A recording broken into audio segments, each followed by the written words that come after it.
It started as a solo trip to a remote cabin I found online. I needed a break from everything. Life had been heavy. Work, relationships, city noise, it all felt too much. I just wanted to disappear for a few days. I didn't want to talk to anyone, didn't want to check emails, didn't want to be anywhere near people. So I booked a week at a small, wooden cabin deep in the forest of northern Idaho. No cell service, no Wi-Fi, just trees, a stream, and silence. The listing said it was an old logger's cabin, restored but still very basic, with stove, solar lights, pump for water, compost toilet outside, and a small gas stove for cooking. The photos looked perfect, nothing modern, just a tiny wooden building surrounded by endless forest. I packed light, a week's worth of food, a few changes of clothes, a first aid kit, tools, my old .22 rifle for safety, and some books. I didn't tell many people where I was going. I just needed time alone. The drive out took almost a full day. As I left the highway behind, the roads narrowed, turned to gravel, and then to dirt. By the time I reached the trailhead, my car was covered in dust. The final part was a 2-mile hike. I strapped on my backpack and started walking. It was beautiful out there. Pine trees rising high all around me, their tops swaying gently in the wind.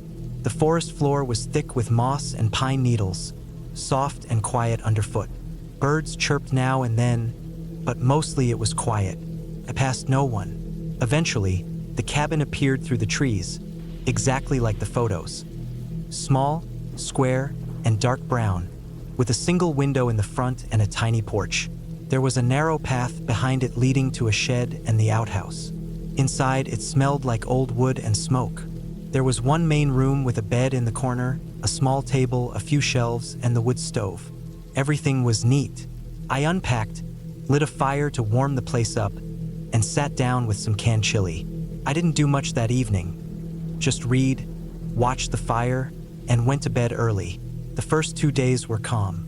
I chopped some wood, cooked simple meals, read for hours, and explored the area a bit. I didn't go far, just short walks around the cabin. There was a stream about 5 minutes downhill, and a small clearing that gave a view over the valley below. I didn't see or hear another person, but on the third night, I woke up around 2 a.m. I'm not a light sleeper, but something pulled me out of sleep. At first, I thought it was the fire dying out. I got up, threw a couple logs on it, and sat for a while, staring into the flames. Then I realized it wasn't the cold that woke me. It was a sound, faint, distant, like something cracking in the woods. Maybe an animal. I listened for a while, but it didn't repeat. Eventually, I went back to sleep. The next day, I felt uneasy. I couldn't put my finger on it. I kept looking into the woods, listening. The peace I'd felt before was gone. I cut my walk short and stayed near the cabin. I kept the rifle closer than before. That night, it happened again. I woke up around the same time. This time, it wasn't just one sound. There were soft, slow crunches outside the cabin, like footsteps, not heavy but not an animal either. Measured. I froze. The fire was low again, and the shadows in the cabin felt thicker. I sat still for maybe 10 minutes, heart pounding. The footsteps stopped. I waited longer, then finally got up, loaded the rifle, and stepped out onto the porch. It was freezing. The moon was high. I scanned the trees. Nothing. No movement. No noise. I stood there for a while, then backed inside, locked the door, and stayed awake till morning. I tried to shake it off. Maybe a deer? Maybe I imagined it? But I started noticing other things. Small details. A small pile of rocks stacked neatly near the porch that I hadn't seen before. A stick leaned against the doorframe that wasn't there the night before. Things that didn't feel like accidents. On the 5th day, I found footprints near the outhouse. Human ones, barefoot. The ground was frozen, and the prints were fresh. I couldn't tell which direction they came from or went to. I stood staring at them for a long time. Something felt wrong in my chest. I went back inside, shut the door, and didn't leave for the rest of the day. That night was the worst. I didn't sleep. The footsteps came back, circling the cabin slowly. Sometimes they stopped, then started again. I didn't move. The fire was out by then, but I was too afraid to make noise. I held the rifle and waited. In the morning, I opened the door slowly. Nothing. But then I saw something that made my stomach drop. A small wooden carving. It looked like a figure, human-shaped, just sitting on the porch rail. I didn't own anything like that. I grabbed it and threw it into the woods. I decided I needed to leave. Right then, I packed everything in less than 10 minutes, slung my backpack on, and started walking. The 2-mile trail felt longer. I kept looking behind me. I heard nothing, saw nothing, but I couldn't stop shaking. When I reached the car, I started it fast and drove. I didn't stop till I hit paved roads again. I didn't report anything. What would I even say? There was no proof. No one hurt me. I didn't see anyone. But something was wrong out there. Someone was watching, waiting. I don't know who they were or why they were there, but I know what I felt, and I'm not going back. Even now, I still think about it. I still wonder if someone else will stay in that cabin and go through the same thing. Or worse, I deleted the listing after I got home. I couldn't stand looking at it. I never contacted the owner. I just wanted to forget, but I don't think I ever really will. The carved figure was the worst part. Someone had to place it there. Someone got that close while I was asleep. That thought still keeps me up at night. I used to love being alone in the woods. Now I can't even go camping without checking behind me every few seconds. Something changed in me that week. I went looking for peace. I came back with something else entirely.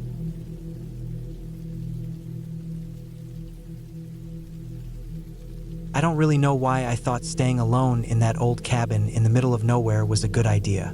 Maybe it was because life back in the city had started feeling too loud. I had been working late hours, sitting in traffic, barely sleeping. Everything felt too much.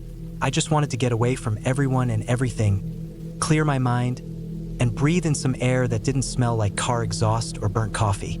So I took time off, packed up a few bags, loaded my car, and headed out toward the mountains. I had found the cabin through a listing online. It wasn't exactly a rental, more like an abandoned property someone was letting people use for free as long as they promised not to break anything or steal anything. The place was about 20 miles from the nearest town, up a winding dirt road, surrounded by pine trees and dead silence. It had no cell service, no Wi-Fi, and only one old landline phone for emergencies. Sounded perfect to me. The first few days were peaceful. I woke up with the sun, made simple breakfasts, and walked through the woods for hours.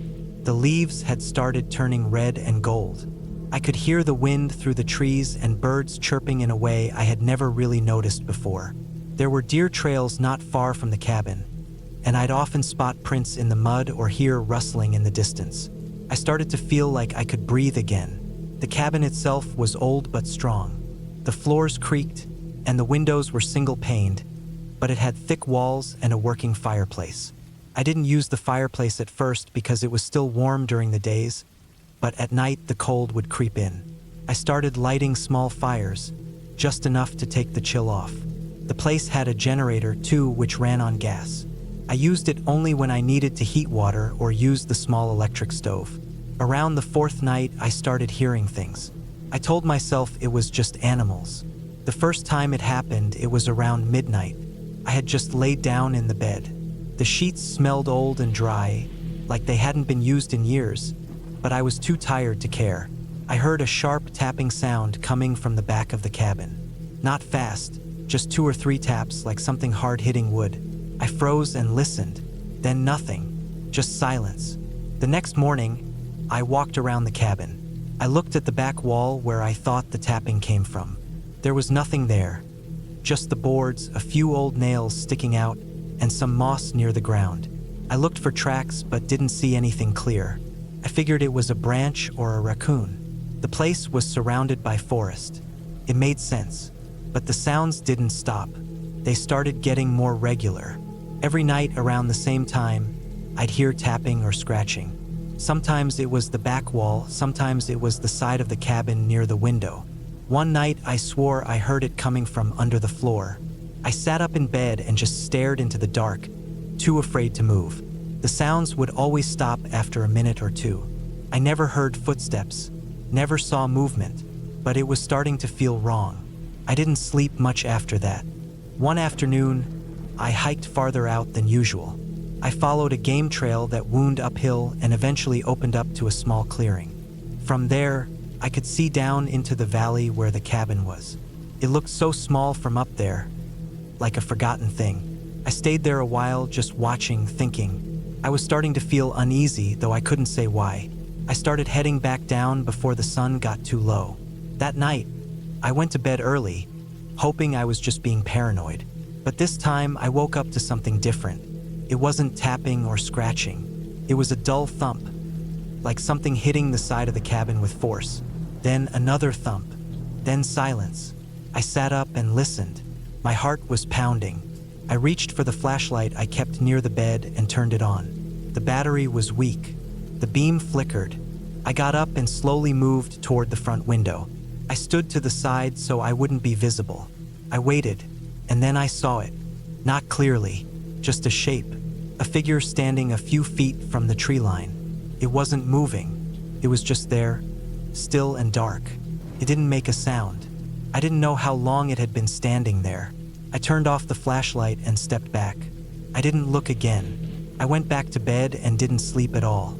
In the morning, I walked outside with a long piece of metal pipe I found in the shed. I checked the ground near the trees. I expected footprints, but the soil was dry and covered in pine needles. I found nothing. I told myself again it was just my imagination. Maybe it was a tree or a shadow, but I couldn't stop thinking about it. I wanted to leave, but I didn't. I don't know why. Maybe it was pride. Maybe I didn't want to admit I got scared by some noises and shadows. I told myself I was fine. That afternoon, I chopped firewood, checked the generator, and boiled water to clean the pans. I tried to keep busy. That night, the power went out. I had only run the generator for maybe half an hour before it sputtered and died. I went out with a flashlight and checked the gas tank. It was full.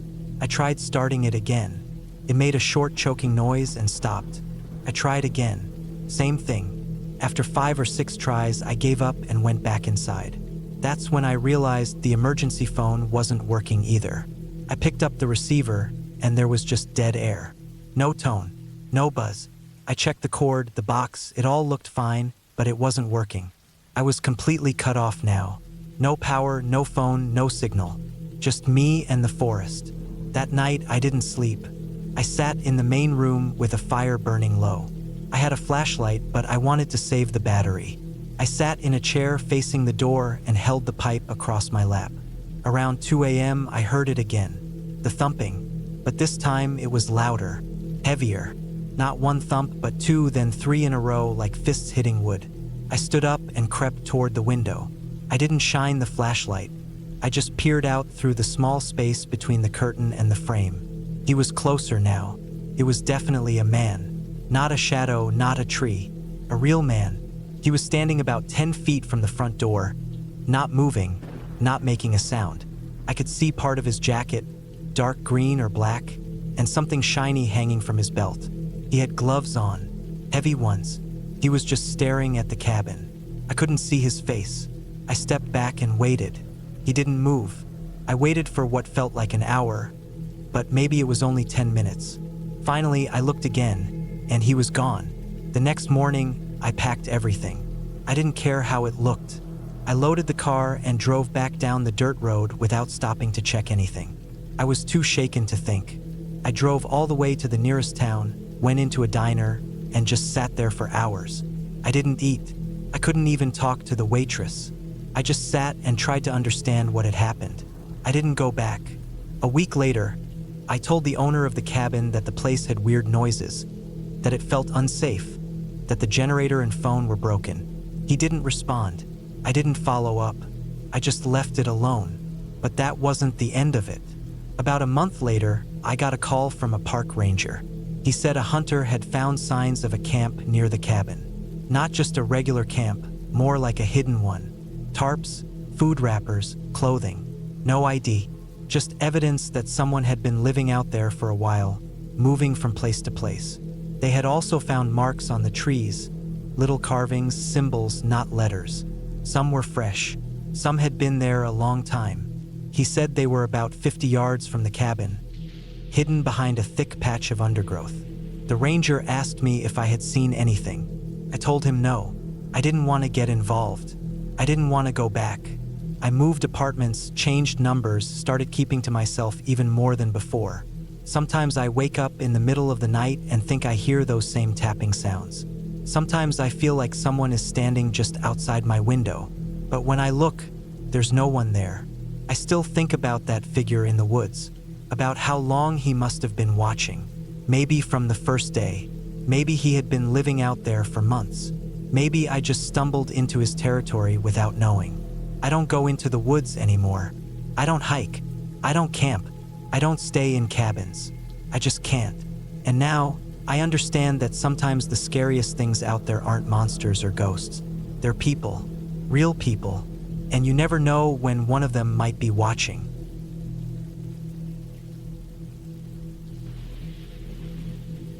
I don't know why I thought it would be a good idea to spend a whole week in a cabin by myself, but I did. Maybe it was the stress of work, maybe I just wanted quiet, or maybe I just needed to prove to myself that I could do it. Whatever the reason, I booked this cabin way out in the northern woods, deep past any little towns, at least a few miles from the closest person, and definitely far from cell towers or internet. I packed everything I thought I'd need: cans of food, bottled water, propane for cooking, some dry snacks, extra clothes, a flashlight, a headlamp, a couple of books, a notebook, a small axe, a knife, a few lighters, and my heavy winter jacket. It was early spring, but up north that still meant freezing nights and cold days. The trees were still bare, snow stuck in patches on the ground, and the nights came early. The drive up took almost 9 hours. The last 45 minutes were nothing but narrow dirt roads winding through thick trees. I saw fewer and fewer signs of people the deeper I went. A few mailboxes at the end of long gravel driveways, a rusted-out truck. Then nothing, just woods. The road to the cabin wasn't even marked. I only found it because I followed the GPS carefully and slowed to a crawl until I saw a narrow break in the tree line and 2 old tire tracks cutting through the grass. I drove down that trail for maybe half a mile before the cabin came into view. It was small. Just one room with a short porch, a slanted metal roof, a small chimney sticking out, and old wooden steps leading up to a door that looked like it had been replaced at some point. The windows were clean, but the siding was faded gray, and the porch creaked badly under my boots. Inside it was simple. 1 cot, a small wood stove, a little counter with a propane burner, some shelves, a table, and a chair. 1 window in the back, 1 on the side, and 1 near the bed. The bathroom was an outhouse maybe 30 yards behind the cabin near some birch trees. There were no locks on the windows. The door locked, but it was one of those old bolt-style ones you slid over. Not much of a lock, to be honest. Still, it was quiet. The kind of quiet you only get when there's nothing else around. No humming power lines, no cars, no voices. Just wind in the trees, birds, the occasional creak of old wood, and my own footsteps. That first night I unpacked, started a small fire in the wood stove to keep the chill out, and read a bit from a book. I cooked a can of soup and sat at the little table listening to the woods outside. I felt calm. I felt like I was really going to enjoy this. Just quiet. No stress. No emails. Just me and the trees. That changed on the second day. It started with something small. I was splitting wood out near the side of the cabin when I noticed a set of tracks coming up from the trail I had driven in on. At first I thought maybe they were mine, but the treads didn't match my boots. They were wider, like heavy work boots or something, and deeper, like whoever wore them was heavier than me. They led up toward the porch, looped around to the back, then stopped. There were no return prints, no prints leading away, and it hadn't snowed or rained, so they hadn't been washed away. I circled the cabin twice trying to find where they went but couldn't see any. I told myself maybe they were from a while back. Maybe from whoever maintained the place. Maybe they just looked fresh because the dirt here stayed packed and didn't get disturbed much. But still, it got in my head. I kept looking over my shoulder after that. That night, I kept the fire going longer and made sure to lock the bolt on the door. I even dragged the table against it. I didn't sleep much. Every small sound outside made me freeze. A branch snapping, a rustle in the brush, wind against the wall. I finally dozed off sometime after 3 a.m. I remember checking my watch. When I woke up, it was around 9 a.m. The fire was long out. The air was cold, and the sunlight was coming through the trees strong and sharp. I got up, stretched, then walked outside to take a leak. That's when I saw it. A single boot print, fresh, right at the bottom of the steps. It hadn't been there the night before. I would have seen it when I went in. The edges were sharp, damp dirt pressed down. Same tread as before. I didn't know what to do. I stood there for a while just looking at it. There were no others, just the one. I walked a slow circle around the cabin again. Nothing, not one more print. I went into the woods about 20 feet and looked around. Nothing. The air felt strange, like the woods were watching me. I kept expecting to see someone peeking from behind a tree, but there was no one. I stayed close to the cabin the rest of that day. I didn't read. I didn't write. I sat in the chair with my axe resting on my knee and just watched out the windows. By the time the sun started dropping behind the trees, I was tense all over. When night came, I didn't light a fire. I kept the lights off. I didn't want anyone, or anything, seeing me from outside. I sat at the table in the dark with a candle lit only long enough to eat a can of chili. Then I blew it out. I stayed awake most of that night again. Every few minutes I'd get up and press my face to the window. Look for movement, shadows, lights, anything. But there was nothing. At some point, maybe around 2 a.m., I must have drifted off sitting up. When I opened my eyes, the sun was just coming up. I got up, walked stiffly to the window, and immediately my stomach dropped. On the window glass from the outside were smudges, long, greasy streaks, like someone had pressed their fingers slowly down the pane. 5 long smears. I backed away, heart hammering in my chest. I rushed to the door, still locked, the table still in place. I ran to the other windows. More smudges, not on all of them, but 2 others, like someone had just walked around touching the glass. I went outside quickly, scanned the ground. No prints. It hadn't rained, the dirt was dry, but it was as if whoever had been there was careful, too careful, or maybe barefoot. I didn't know. I just knew someone had been inches from me while I slept, watching me through the window. I couldn't take it anymore. I decided I was leaving that morning. I packed quickly, shoved everything into the trunk of my car, tossed the propane tanks into the back, and got into the driver's seat. I turned the key. Nothing. Not a single click. No engine trying to turn over. The lights wouldn't even come on. The battery wasn't just dead. It was like it had been pulled. I popped the hood and went to check. The battery cables were loose, but not just loose, removed, like someone had carefully lifted them off. I hadn't touched them. I'd driven in fine. It had been working. Someone had opened my hood and disconnected the battery while I slept. I reconnected the cables with shaking hands. My fingers were so stiff I kept dropping the wrench.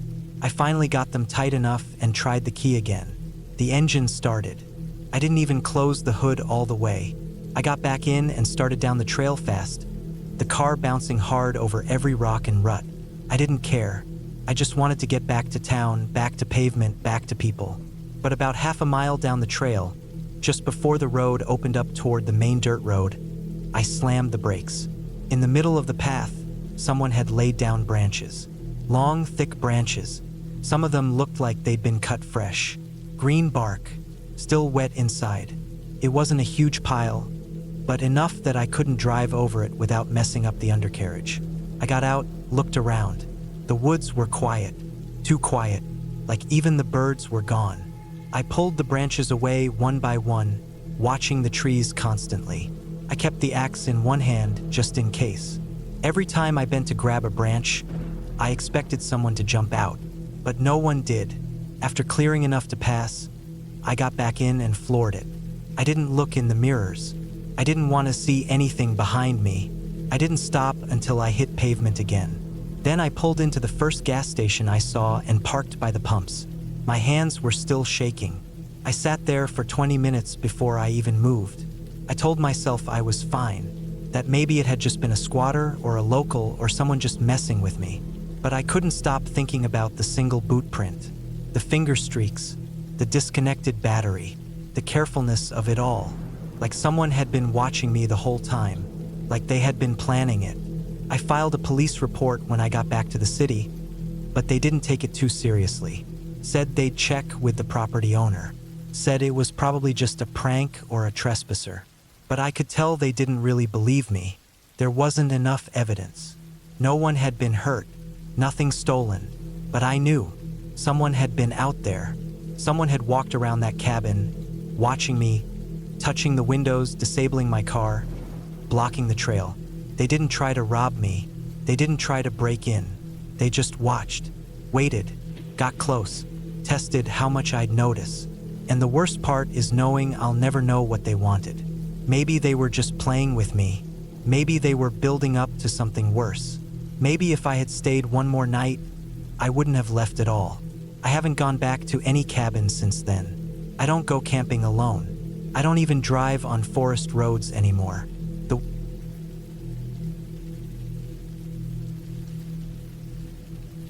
I don't know why I picked that particular cabin.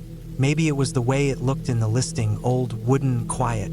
Maybe it was because it didn't have Wi-Fi or phone signal, and I wanted badly to get away from the constant noise of everything. I had been burned out for months, working remotely, sitting at the same desk in the same apartment, barely going outside. My sleep was getting worse. My head always felt heavy. I thought going off-grid for a while would help clear everything up. That was the whole reason I booked it. A solo trip into the woods to recharge. The cabin was about a 4-hour drive from the city, deep into a forested area near the base of some hills. Not quite mountains, but steep and covered in thick trees. I drove out early one morning, packed with enough food for 2 weeks, a big jug of drinking water, some gear like a headlamp and batteries, a small axe, first aid kit, some tools. I wasn't expecting anything dangerous, but I wanted to be ready. The host had told me in the listing that it wasn't near any towns and that I probably wouldn't see another person while I was there. That was the appeal. The road narrowed the farther I drove. It went from 2-lane highway to cracked asphalt, then to a dirt trail that wound through thick forest. The trees were so dense they blocked most of the light. It was already afternoon when I finally reached the place. The cabin sat at the end of the road with no other houses nearby. The trees behind it were tall and packed tightly, casting long shadows that fell across the mossy roof and wooden porch. It looked older in real life than in the photos. The wood was darker, more weathered. A few boards on the outside were slightly warped, but nothing too serious. There was a small woodpile stacked neatly on one side and a metal barrel out front for burning trash. The key had been left in a lockbox by the door. I went inside and took a look around.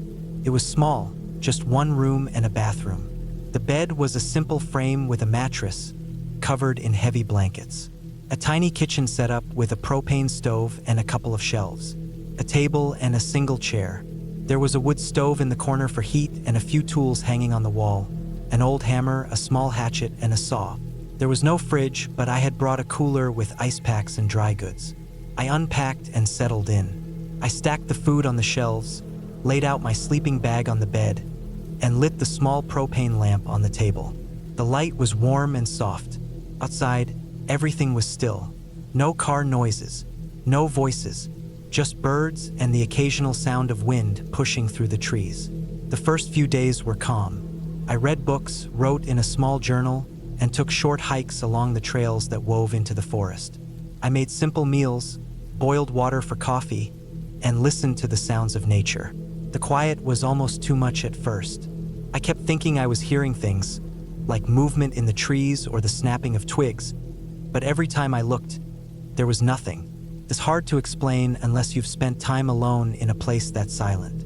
Your brain starts trying to fill the space with noise that isn't there. It was around the 4th day that I started to feel off.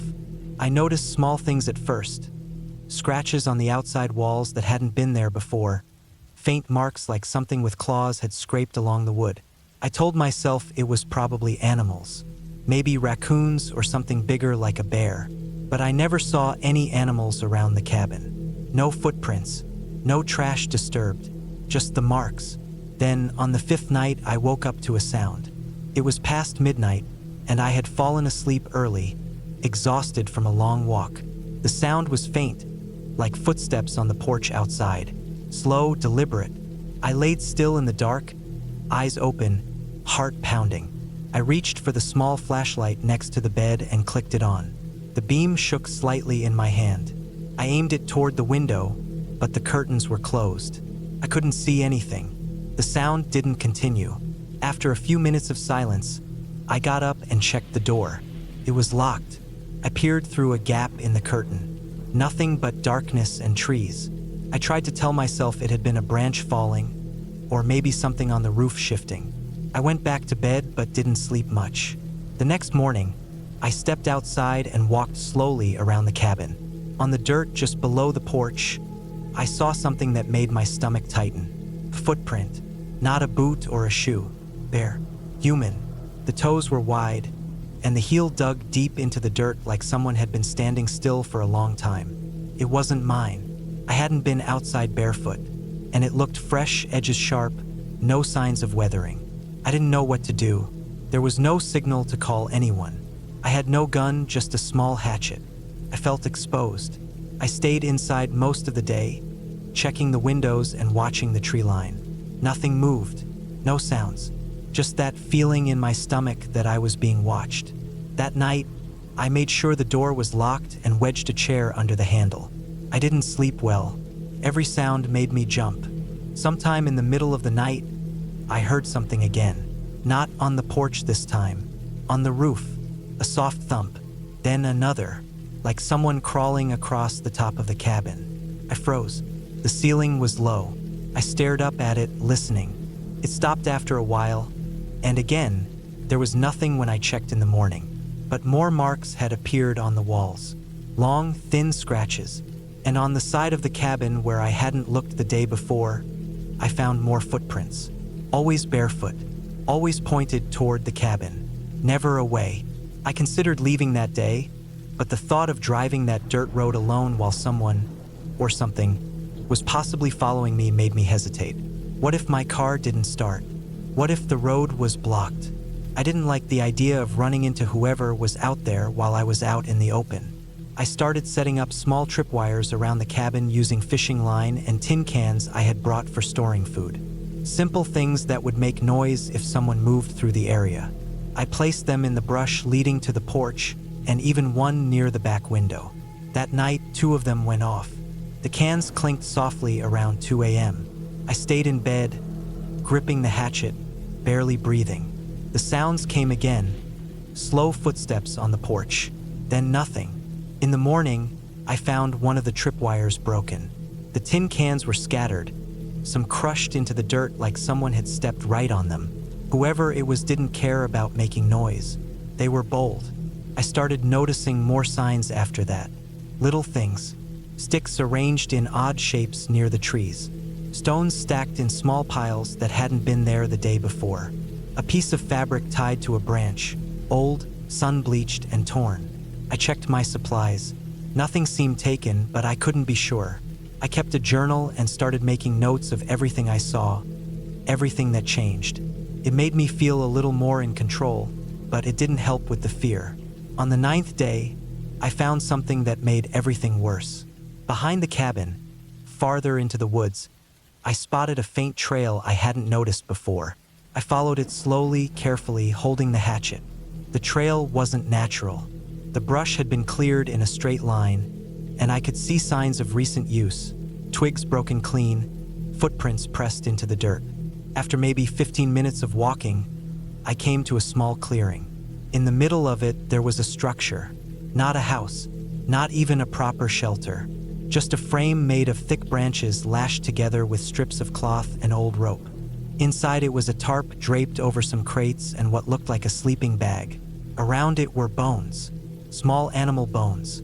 Some still had fur on them, and hanging from the trees were things. Shapes made of sticks and string like crude symbols. Some had feathers tied to them. Others had what looked like dried blood. I didn't stay long. I turned and walked quickly back to the cabin, heart racing, stomach sick. Someone was living in those woods. Not camping, living. And they had been close to my cabin the whole time, watching me, leaving marks, testing how I reacted. I didn't sleep at all that night. I packed a bag with essentials: water, snacks, flashlight, knife, batteries. I kept the hatchet close. I planned to leave first thing in the morning, drive straight out no matter what, but I never got the chance. That night, around 3 a.m., the power to the propane lantern died. I sat in the dark with just the flashlight. Then the sound came again, this time louder. Multiple footsteps, more than one person moving quickly. The porch creaked. Then the sound of the doorknob rattling. I held the hatchet and stood frozen in the middle of the room. The door didn't open, but then I heard something hit the window, something sharp, a crack, then another. They were trying to break in. I ran to the bathroom and wedged myself inside. The window in there was too small for anyone to crawl through. I stayed there for hours, gripping the hatchet so tight my hands ached. At some point, the sound stopped. I don't know when. My mind kept racing. I expected the door to break open at any second, but it never did. When morning came, I stepped out slowly. The front window had a crack in it.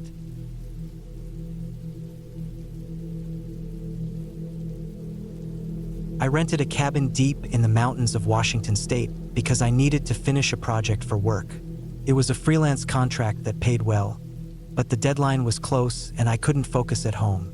My apartment was in the city, and it was always noisy: sirens, car horns, shouting. The walls were thin, and my upstairs neighbors were night owls who dropped things constantly. I had gone 3 days without real sleep and was getting nowhere with my work. I was supposed to deliver a final report, a detailed 80-page analysis with charts, technical write-ups, and data tables. I had done most of the data gathering, but the analysis part needed peace and concentration. So I found this cabin online. It wasn't anything fancy. 1 bedroom, 1 bathroom, a kitchen, and a small living room. The pictures made it look kind of cozy. Wood-paneled walls, a stone fireplace, a small desk by a window. There was a gravel driveway leading up to it, a little porch, and thick woods all around. No neighbors in sight. The listing said it had reliable power and decent internet, which I needed. It also mentioned it was about a 40-minute drive from the nearest town, which I liked. I wanted to be alone. I didn't even tell anyone exactly where I was going. I just said I'd be offline for a few days. I packed up my laptop, a couple days worth of food, some canned stuff, some frozen meals, coffee, energy drinks, and water. I also brought some basic tools just in case: flashlights, batteries, a folding knife, duct tape, a small toolkit. I left early in the morning, and the drive was long. By the time I reached the mountain road, it had started to drizzle. The trees were thick, and the gravel road leading to the cabin was narrow and winding. I kept the windows rolled up. The forest felt close, like it was pressing in. The road wasn't marked, but the GPS was still working. I followed the directions, passing 2 old, rusted signs that I couldn't read because they were bent and covered in moss. When I reached the cabin, it looked just like in the pictures, maybe a little darker and wetter. The roof was metal and had some rust. The wooden steps creaked when I climbed them, and the porch had leaves piled in the corners. I unlocked the front door with the code the owner sent me. Inside, it was quiet and smelled faintly like pine and old books. Everything was neat, but clearly not used often. The floorboards were a little uneven, and the place creaked with every step. I didn't mind. I was just glad to be alone. The first day was uneventful. I unpacked, made some coffee, and set up my laptop on the desk by the window. I had a view of the woods and a patch of dirt and dead grass behind the cabin. There was an old shed back there, made of gray wood with a sagging roof. I didn't bother with it. I figured it just held tools or firewood. I worked for a few hours straight. No emails, no calls, no noise except the wind and the occasional creak of the house settling. I went to bed that night feeling like I'd made the right decision. The second day is when things started to get weird. I woke up to the sound of footsteps outside. Not on the porch, but in the dirt or gravel, soft and slow. I sat up and listened. I couldn't see anything through the bedroom window, but the sound stopped after a few seconds.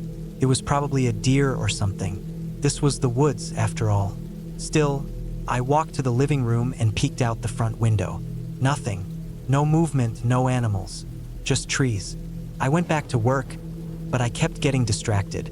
I'd hear something faint, like tapping, or what sounded like a soft dragging sound near the back of the cabin. Every time I looked out the window, I saw nothing. I started wondering if maybe a raccoon had gotten into the shed or something. That happened in the city all the time, but this wasn't like scratching or rummaging. It was slower, more deliberate, like something was being moved across dirt and leaves. I told myself I was being paranoid. Maybe the wind was shifting branches or moving things around. But later that afternoon, I stepped outside to stretch and walk around a bit. I walked to the back of the cabin and looked at the shed. One of the wooden panels near the bottom had been pulled off and was leaning against the shed. The nails were still sticking out. That didn't seem right. It hadn't looked like that the day before. I bent down and looked through the opening. It was too dark inside to see clearly, but it smelled damp, like mold and something else. Maybe something had died in there. I didn't want to deal with it. I went back inside, locked the door, and decided I'd just ignore the shed. That night, I barely slept. I kept waking up every hour to noises. At one point, I thought I heard something bump the side of the cabin. Another time, I was sure I heard slow footsteps on the gravel driveway. But every time I got up and looked outside, I saw nothing, just trees, the shed, and shadows. It wasn't cold, but I started to feel a chill every time I stepped away from the windows, like I was being watched. On the third day, I noticed something that really threw me off. There were footprints in the dirt behind the cabin. Human footprints, barefoot. The prints were wide and long, and they looked fresh. They led from the woods to the shed and stopped there. There were no prints leading away. I checked the dirt carefully. No animals, no other signs. Just those two bare prints and nothing else. The shed door was still shut, but the panel that had fallen off before was now gone. Not leaning, just gone. I should have left then. I should have packed my stuff and driven straight home. But I told myself I was just tired, and maybe someone had been squatting here before I arrived. Maybe a local or a hiker.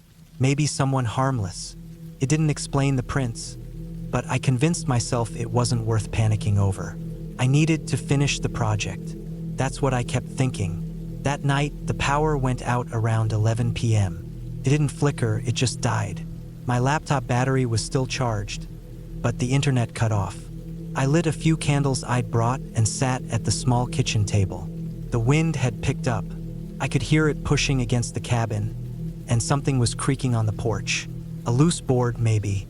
But then I heard something else. A dull thump, then another, like someone tapping the window slowly. I didn't move. I didn't look.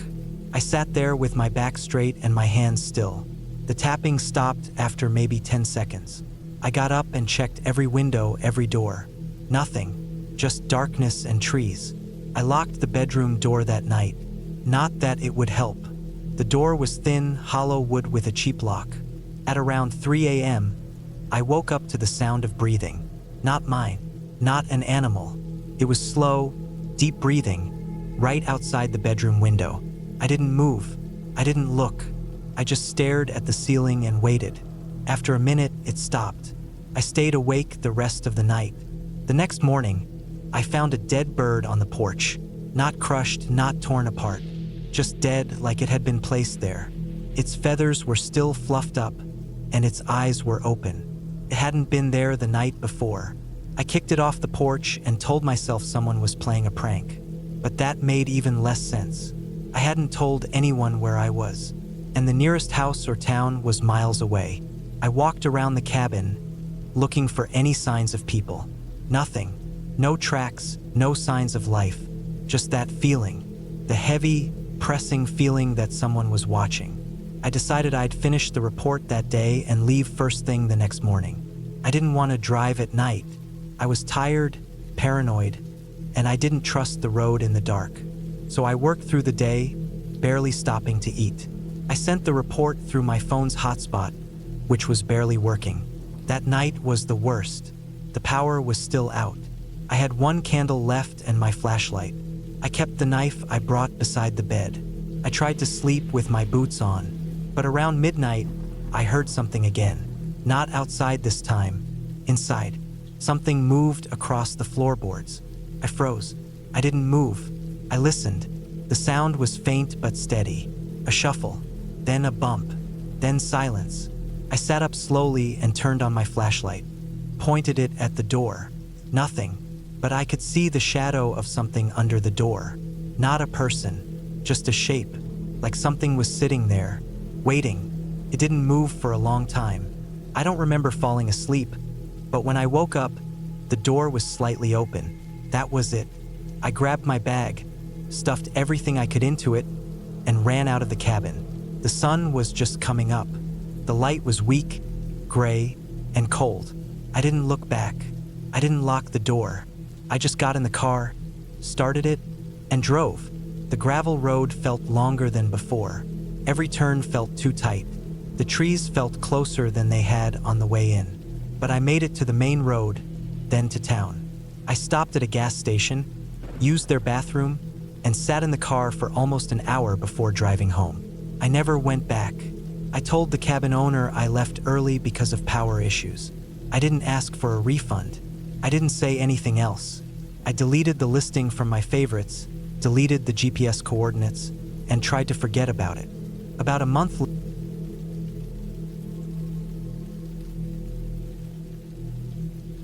I had been needing a break from everything.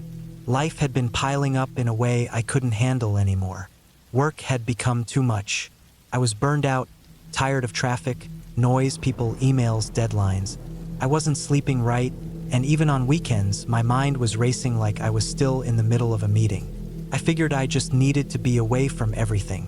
Not a vacation with tours or sightseeing. Just quiet, complete stillness.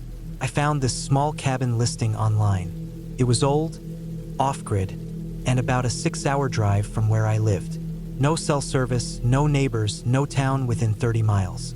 The listing said it had a generator, a wood stove, running water from a nearby stream, and a small outhouse. There were a few photos, but not many. It looked like what I wanted, just simple and isolated. I packed a week's worth of supplies. Canned food, bottled water, a few bags of trail mix, a couple of blankets, my heavy boots, a flashlight, matches, batteries, and a first aid kit. I didn't plan to do much there. Just sit, maybe write in a notebook, listen to the wind. Just quiet time. The drive up there was long and a bit rough. Once I left the last highway, the road turned into packed dirt and gravel. I passed only 2 vehicles during the final 2 hours. I didn't even see any houses after a certain point. I remember watching the trees get thicker and taller. It was dense forest, dark even during the day. That part of the country didn't get a lot of visitors, and it showed. The trees hadn't been cleared for decades. Their roots had twisted into the road, and there were patches of moss on everything. Eventually, I saw the narrow wooden sign marking the turnoff to the cabin. It wasn't even a real road, just 2 tire grooves worn into the grass, barely wide enough for my car. I followed it for almost 15 minutes, driving slow, ducking my head at low branches, hoping I wouldn't get a flat or stuck. Then the trees finally opened up, and the cabin came into view. It looked about how I expected, maybe a bit more worn down. The roof sagged in places, and the logs looked aged and dry. The windows had no glass, just wooden shutters. The door was slightly off its hinges, but it still closed and locked. There was a small porch, a rusted metal chair, and an axe stuck in a chopped stump nearby.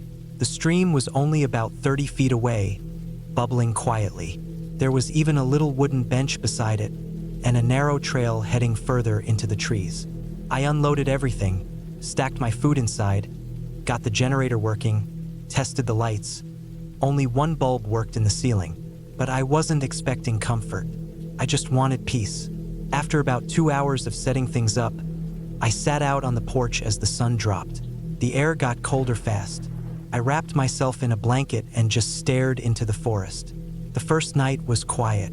I could hear wind moving through the treetops and an occasional creaking from the cabin. I lit a candle inside and read some pages of an old book I brought. I didn't even touch my phone, no signal anyway. Around midnight, I crawled into the cot in the corner, wrapped myself in all 3 blankets, and slowly drifted off. Took a while, but eventually I slept. No dreams, just black. The second day I spent walking around. I followed that narrow trail past the stream. It went deeper into the woods, winding between trees. I figured I'd walk for 20 minutes, then come back. The ground was uneven and covered in thick leaves. I kept hearing little cracks and snaps in the trees. Probably squirrels, maybe a deer. Then I saw it. About 30 or 40 feet off the trail, something was poking out of the dirt. At first, I thought it was a rock, but it had straight edges. I walked closer and saw that it was a plastic box, half buried. One side of it was cracked, and it looked like it had been there for years. I brushed away the leaves and dirt and pulled it out. It was a waterproof camera case. Inside was a digital camera. I turned it over in my hands. It was one of those older models, thick and heavy. There was no battery in it, but I could tell the memory card was still inside. I wasn't sure what made me take it back with me. Maybe curiosity. Maybe it was the only interesting thing I'd seen since I got there. Back at the cabin, I found my laptop and inserted the memory card using a USB adapter I had brought. It had only one folder. Inside were 217 photos. No dates, no names, just numbers. I clicked the first photo. It was a picture of the stream, then another, the cabin porch, the axe, the woods, more of the forest from different angles. Whoever took the pictures had been staying in the same place as I was. That much was obvious. Some photos were taken from the same spots I had stood in. It was eerie. I clicked through about 20 more. All were quiet forest shots or the inside of the cabin. Then things changed. One of the photos showed a man. He was middle-aged, wearing a gray hoodie and jeans, and holding the camera up to his face in a mirror inside the cabin. He looked tired, pale, eyes dark underneath. The next few pictures were of him chopping wood, sitting at the stream, eating from a can, then more forest shots. At first, I thought maybe he was documenting his trip, but the photos didn't feel casual. Some were blurry, tilted like they were taken in a hurry or by accident. Then came pictures of deep in the woods, places I didn't recognize. The ground looked torn up in one. Trees had marks carved into them. Then the photos stopped being normal. Around photo 150 or so, I saw what looked like a different person. Someone in the distance, half hidden behind a tree. The figure was far off and not facing the camera, just standing there. I zoomed in. It was a man, maybe taller, wearing all black, with what looked like a hood or beanie pulled down low. No face visible. Next few pictures were of the same figure. A little closer each time. Then nothing for a while, just woods again. Like whoever took them was trying to ignore it or didn't see it. Then came the night photos. Dark, grainy shots from inside the cabin. The bed, the door, the windows. Then the man again, the one I first saw in the mirror, lying on the cot, sleeping. These must have been taken by someone else. My stomach twisted. I felt sick. Then a photo of the same man sitting up suddenly, his face in panic. Then black. I stared at the screen for a long time. The last photo was just the floor of the cabin. Slightly blurry. No people. I pulled the card out. I didn't want to look anymore. My mind was racing. That man had been here. He saw someone in the woods. Someone else had entered the cabin. Someone took pictures of him while he slept. Then nothing. I couldn't sit still. I walked outside. The wind had picked up. It was cold. I paced around the cabin, looking at the trees. Everything looked normal, but I couldn't stop thinking about those photos. The way the man looked, how tired and scared he became in those later pictures, and the figure just standing still between the trees. I went back inside, locked the door, and pushed the dresser in front of it. I left the generator off. I didn't want any lights on. I sat in the dark, with a candle flickering, watching the window. That night I didn't sleep. Every small sound made me jump. The wind creaking through the roof boards, the rustle of branches. It all sounded like footsteps. I kept staring at the windows, expecting to see someone standing there, watching, but there was nothing. I stayed awake until the first light came through the shutters. I wanted to leave that morning. I started packing everything up, but when I turned the key in the car, it clicked once and died. I tried again. Nothing. The battery was dead. I popped the hood, checked the connections, everything looked fine, but it wouldn't start. I didn't bring jumper cables. I was miles from the nearest road. I sat down in the driver's seat and just breathed for a while. My chest felt tight. I had enough food for a few more days, enough water too. But I felt trapped. I wasn't ready to hike back to the road on foot. Not with whatever had happened out here. The next day, I kept trying to calm myself down. Told myself maybe the camera was old. Maybe the photos were from years ago. Maybe that man left safely. But it didn't sit right. Why bury the camera? Why not take it? And why stop taking pictures at that moment? That afternoon, I walked the trail again. I kept telling myself I was just getting fresh air. But I ended up back where I found the camera. I stood there a long time. Then I noticed something new, small holes in the dirt, like someone had used a stick to dig around. Fresh. My mouth went dry. I turned and started walking back fast. That night, I couldn't stay inside. I sat on the porch, facing the trees with a flashlight in my lap and a kitchen knife next to me. I listened to every creak, snap, rustle. Hours passed. I didn't move. Then I heard it. A sound that didn't belong. A footstep. Slow. Careful. I clicked the flashlight on and shined it into the trees. Nothing. But I didn't imagine it. I know what I heard.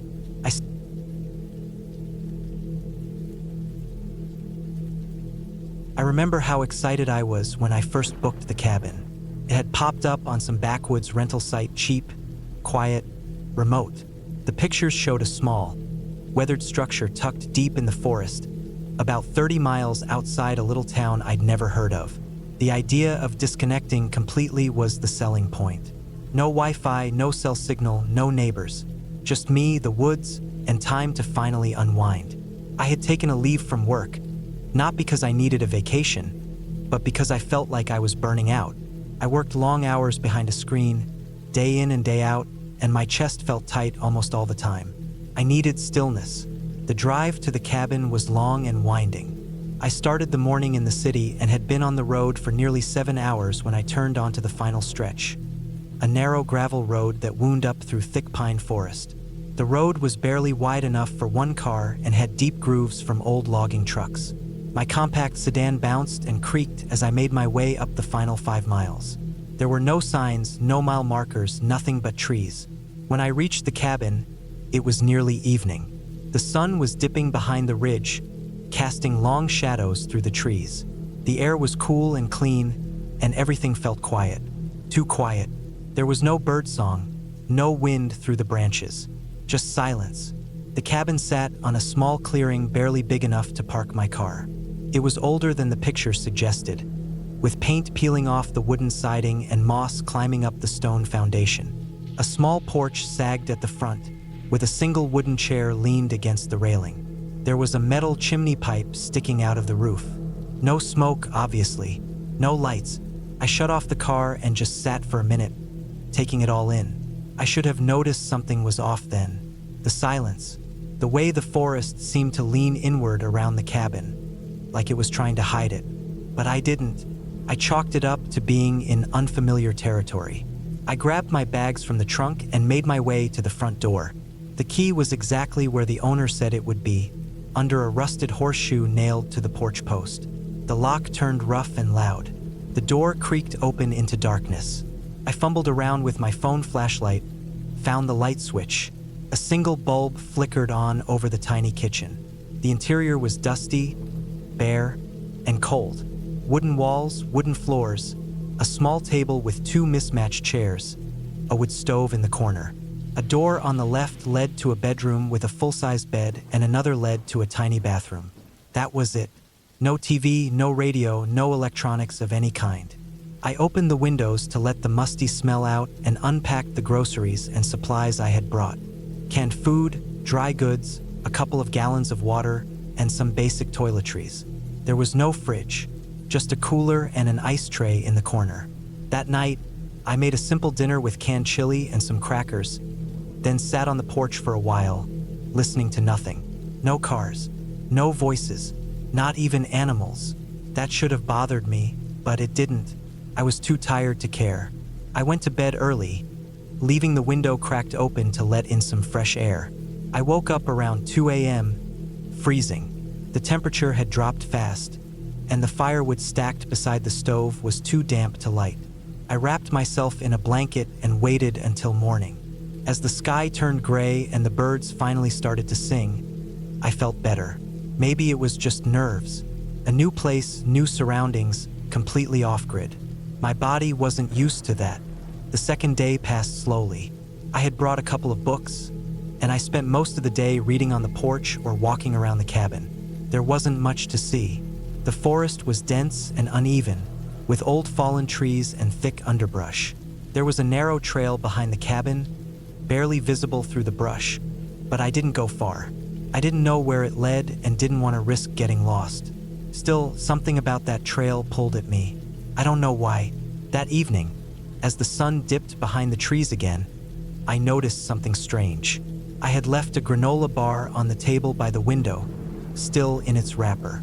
When I came back from using the bathroom, the wrapper was torn open and the bar was half-eaten. I froze. There was no one else here. The door was still locked, windows closed. No sign of anything else disturbed. I checked the kitchen for rodents but saw nothing. No droppings, no scratching, no holes. I didn't know what to make of it.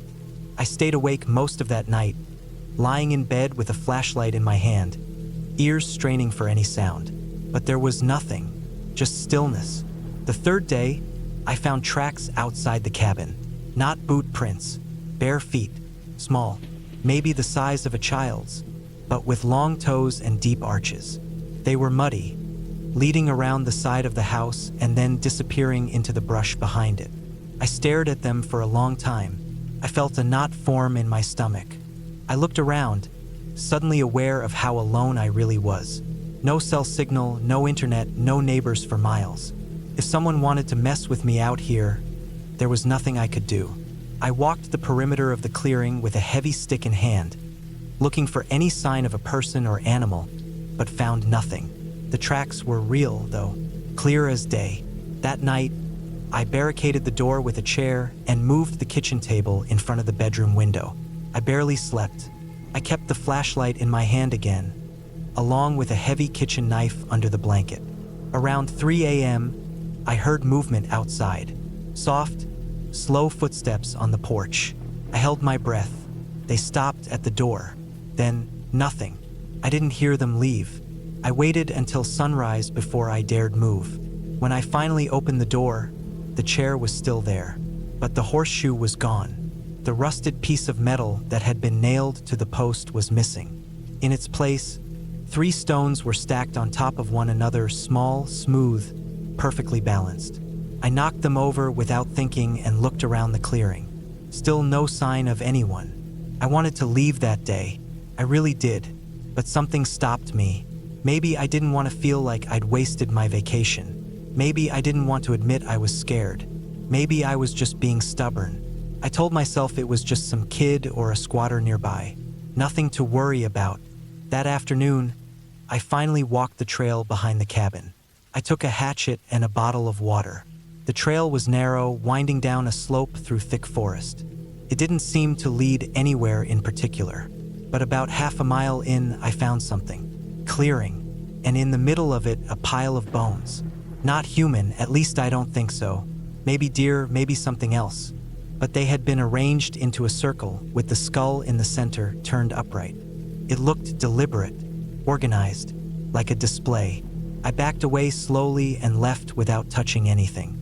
When I returned to the cabin, the front door was open. I hadn't left it that way. My heart started pounding. I stood still for a long time, listening. Then I moved forward slowly, gripping the hatchet tight. The inside of the cabin looked untouched. Nothing missing, nothing moved. Except for one thing. On the kitchen table was the horseshoe, but it was bent, twisted like soft metal. That thing was old, solid iron. You don't bend that with your hands. That night was the worst. I didn't sleep at all. I sat in the corner of the bedroom with my back to the wall, lights off, staring at the door. Hours passed. Then, around 2 a.m., I heard it again. The footsteps. Slow, soft, deliberate. They circled the cabin. Once, twice, then stopped. I didn't breathe. I didn't move. Suddenly, A tapping sound came from the bedroom window, not loud, just a gentle tap tap tap like a fingernail on glass. Then nothing. I didn't check. I didn't want to see. By morning, I was shaking. My nerves were shot. I packed my bags, tossed everything into the car, and tried to start the engine. Nothing. The battery was dead. I checked the hood. All the wires were intact. No damage, but the battery looked drained. I had no jumper cables, and even if I did, I was miles from anyone. I sat in the car for a long time, unsure what to do.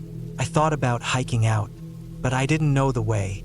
I had followed GPS to get here, and without a signal, I had no map. I rationed my food.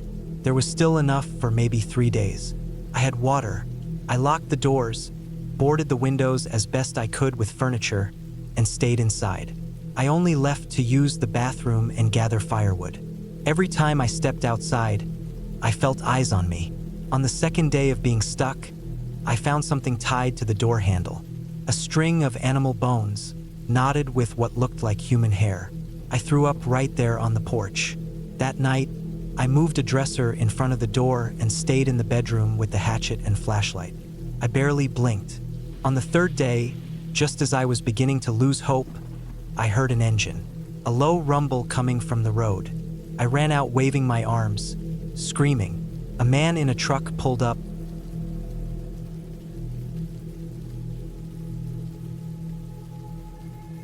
I didn't tell anyone exactly where I was going. I just needed to get away for a bit. The noise, the traffic, the people, the endless scrolling. All of it was getting to me. I worked in tech support, which meant I was stuck in a room for 10 hours a day, 5 days a week, solving people's problems through a headset, clicking my mouse endlessly, getting up only to go to the bathroom or grab bad coffee from the kitchen. After 3 straight months without a break, I booked the cheapest cabin I could find online that looked halfway decent and had decent reviews. It was located in the hills of western Montana, about 4.5 hours away from where I lived in Spokane. The place looked good enough in the photos. Small but clean, 1 bedroom, a decent kitchen, a fireplace, and a wooden deck out front. It said the cabin was off-grid but with modern solar-powered amenities, and I figured that was good enough. I wasn't going to watch Netflix or join Zoom calls. I just wanted quiet. I just wanted a place where my phone didn't constantly buzz, where I didn't hear the sounds of people slamming their brakes or yelling into phones from balconies. I didn't even care if the bed was hard or the water ran cold. I just wanted to be alone for a week. I left at around 6 a.m. on a Monday. I took only a backpack, a cooler full of frozen meals, a few basic tools, my phone on airplane mode, and 2 power banks just in case. I also brought a small axe that I kept under the passenger seat, not because I expected danger, but because the listing said firewood was provided, but I didn't know if I'd need to split it. The drive was long, mostly highway for the first few hours, then rural roads that got narrower and bumpier as I climbed through pine-filled hills and winding roads that cut through stretches of thick forest. There were no signs for the cabin after I left the main road, just a GPS dot and a narrow gravel path that I followed slowly for about 25 minutes. My tires kicked up clouds of dust, and at one point I had to get out and move a fallen branch blocking the path. Finally, I saw it. A small cabin tucked between tall trees, its roof dark with pine needles, its wood siding sun-faded and weather-worn. It wasn't fancy, but it looked solid. It was maybe 40 feet from the path, with enough open space around it to let sunlight in through the trees. There was no fence. The forest just pressed in close on all sides, like it had backed off just enough to make room for this one man-made structure. Behind the cabin, the land sloped down into a shallow valley, and I could see a small creek winding through the trees about 50 yards away. There was no one around, just trees, rocks, dirt, and wind. I parked in front, turned the engine off, and sat there for a few seconds in silence. Then I stepped out. The first thing I noticed was how quiet it was. Not city quiet, I mean real quiet. No cars, no sirens, just the soft sound of wind brushing through the pine needles overhead. Every now and then a branch creaked or a bird chirped, but that was it. Inside, the cabin was better than I expected. Clean, with wood paneling inside, a small table, a bed with clean sheets, a kitchen area with a working sink and a propane stove, and a tiny bathroom with a composting toilet and a small solar water heater for quick showers. There was a radio too, a small, old-fashioned one. No TV, no Wi-Fi, just the bare basics. The first day passed quietly. I unpacked, cleaned the table, opened the windows to air the place out, and sat outside on the deck reading an old paperback. I didn't see or hear another person that day. Not a single car, not a single voice. I made some pasta on the stove and ate as the sun went down behind the trees. It got cold quickly, so I made a fire in the small fireplace inside, curled up in a blanket, and fell asleep early. It was the first night in months I slept for more than 6 hours. The second day was similar. I took a short walk around the area in the morning, followed the creek for about 20 minutes before looping back. I saw deer tracks in the dirt and heard what I thought might be a woodpecker somewhere in the trees. No people, no danger, just raw, unshaped quiet. But on the third morning, I noticed something strange. I went outside to pee in the bushes. The toilet inside was fine, but I liked the open air, and I saw something in the dirt near the deck steps. A footprint. At first, I thought it was mine from the day before, but it wasn't. It was pointing the wrong direction, and it was deeper. The heel was sunk further than the rest, like someone had walked up to the steps, stopped, and turned back. I crouched and looked closer. It wasn't a boot like mine, it was narrower. I couldn't tell much, but it looked like it came from a work shoe or some kind of firm-soled sneaker. I looked around but didn't see anyone. No other tracks. Nothing broken or disturbed. Still, I told myself it wasn't a big deal. Maybe a delivery guy. Maybe a forest ranger. Maybe the owner had checked in. It wasn't like I owned the place. But then, late that night, I woke up feeling like something was off. The fire had died down, and the room was colder. I sat up, pulled the blanket tighter, and heard something outside. Not loud, but distinct. A crunch, like someone stepping on dry leaves. I froze. I stayed completely still and listened. Then I heard it again. A soft footstep outside. Then another. It didn't sound like an animal. It sounded like a person walking slowly on the dirt and pine needles near the side of the cabin. I held my breath. I didn't have a gun, just the small axe I brought for splitting firewood, which I'd left by the front door.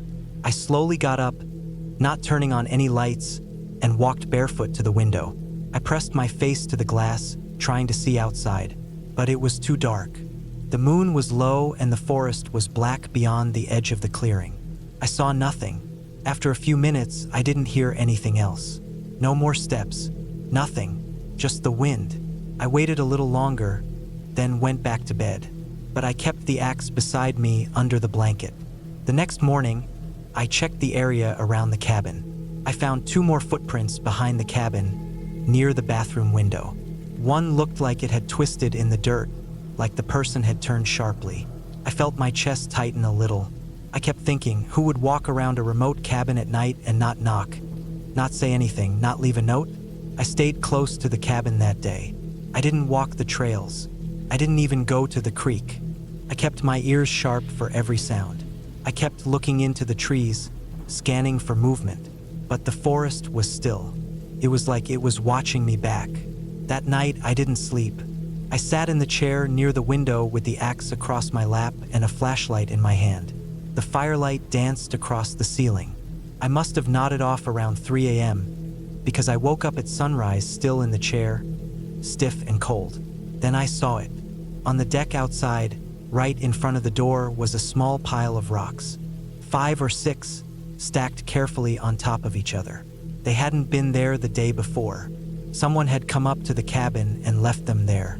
Now I was sure I wasn't just being paranoid. Someone was messing with me. Someone was watching, maybe even walking around while I slept. I wanted to leave. Every instinct told me to leave, but part of me didn't want to look weak. I still had 2 days left. If I left early, I'd always wonder what I ran from. Maybe it was just a prank. Maybe it was the owner or a local with too much time. But I couldn't shake the feeling that whoever it was, they were waiting for something. That day, I kept every door and window locked. I made a strong fire, kept the axe beside me, and packed my bag so I could leave quickly if I had to. I didn't eat much. I just waited. Every small noise made me sit up straight. Every gust of wind made me check the window. Then, just before midnight, I saw a light in the trees. It was small, flickering, and distant, like someone holding a flashlight or lantern maybe 50 yards out, past the creek. I turned off all lights inside and crept to the window. The light was moving, slow, steady, bobbing slightly as it came closer. I backed away from the window and grabbed my backpack. I knew then I couldn't stay another night. I wasn't going to wait around to see who that was. I waited for the light to disappear behind the trees, then quietly stepped outside. I didn't use my flashlight. I just let my eyes adjust and moved slow. I walked around the cabin, keeping it between me and the direction of the light. Then I cut across toward the path where I'd parked. My boots crunched softly on the dirt. My breath felt too loud in my chest. Then I heard it. Another set of footsteps, maybe 20 feet to my left, matching my pace. I stopped. They stopped. I started walking again, faster this time.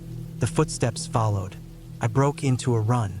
I sprinted through the trees, ducking under branches, leaping over roots, until I saw the dim shape of my car. I yanked the door open, threw my bag inside, and started the engine. As the headlights came on, I saw something move in the trees just at the edge of the clearing. A figure, standing still, not moving. I didn't wait to get a better look. I slammed the door shut and drove, fast. My tires kicked up rocks and dust as I tore down.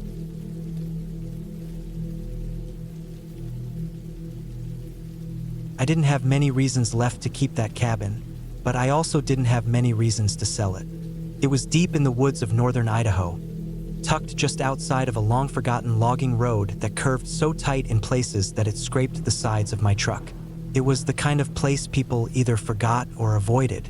I'd only ever seen a few hunters there during all the winters I visited. Most gave up coming that far out. It was hard, lonely country. Cold held everything in a kind of frozen choke. But for me, it was escape. The cabin was something I inherited. My uncle built it decades ago. One room, propane stove, wood-burning heater, small steel sink connected to a holding tank I had to refill by hand from the creek. I'd bring in canned food and instant coffee, store dry wood under the tin-roofed lean-to. There was a twin mattress in the corner and an old green trunk full of tools. That was it. No phone line, no cell signal, no roads plowed in the winter. Every few years I'd load the truck in December and stay out there for a few weeks, just to clear my head. I worked seasonal construction jobs. I didn't own a house. No wife, no kids. Not much to keep me back in town. I liked the quiet, the slow pace, the absence of other people. The only thing that ever got to me was the way sound carried through the trees when snow covered everything. Sometimes I'd sit on the porch with a cigarette and hear branches snap far off. Too far to see, but close enough to hear. Could be deer or it could be nothing. But when you hear it at night, it starts to pull at something inside you. This last trip started like all the others. I parked where the trail became too deep with snow and hiked the last mile with my pack and a sled. Took me 2 hours to reach the cabin.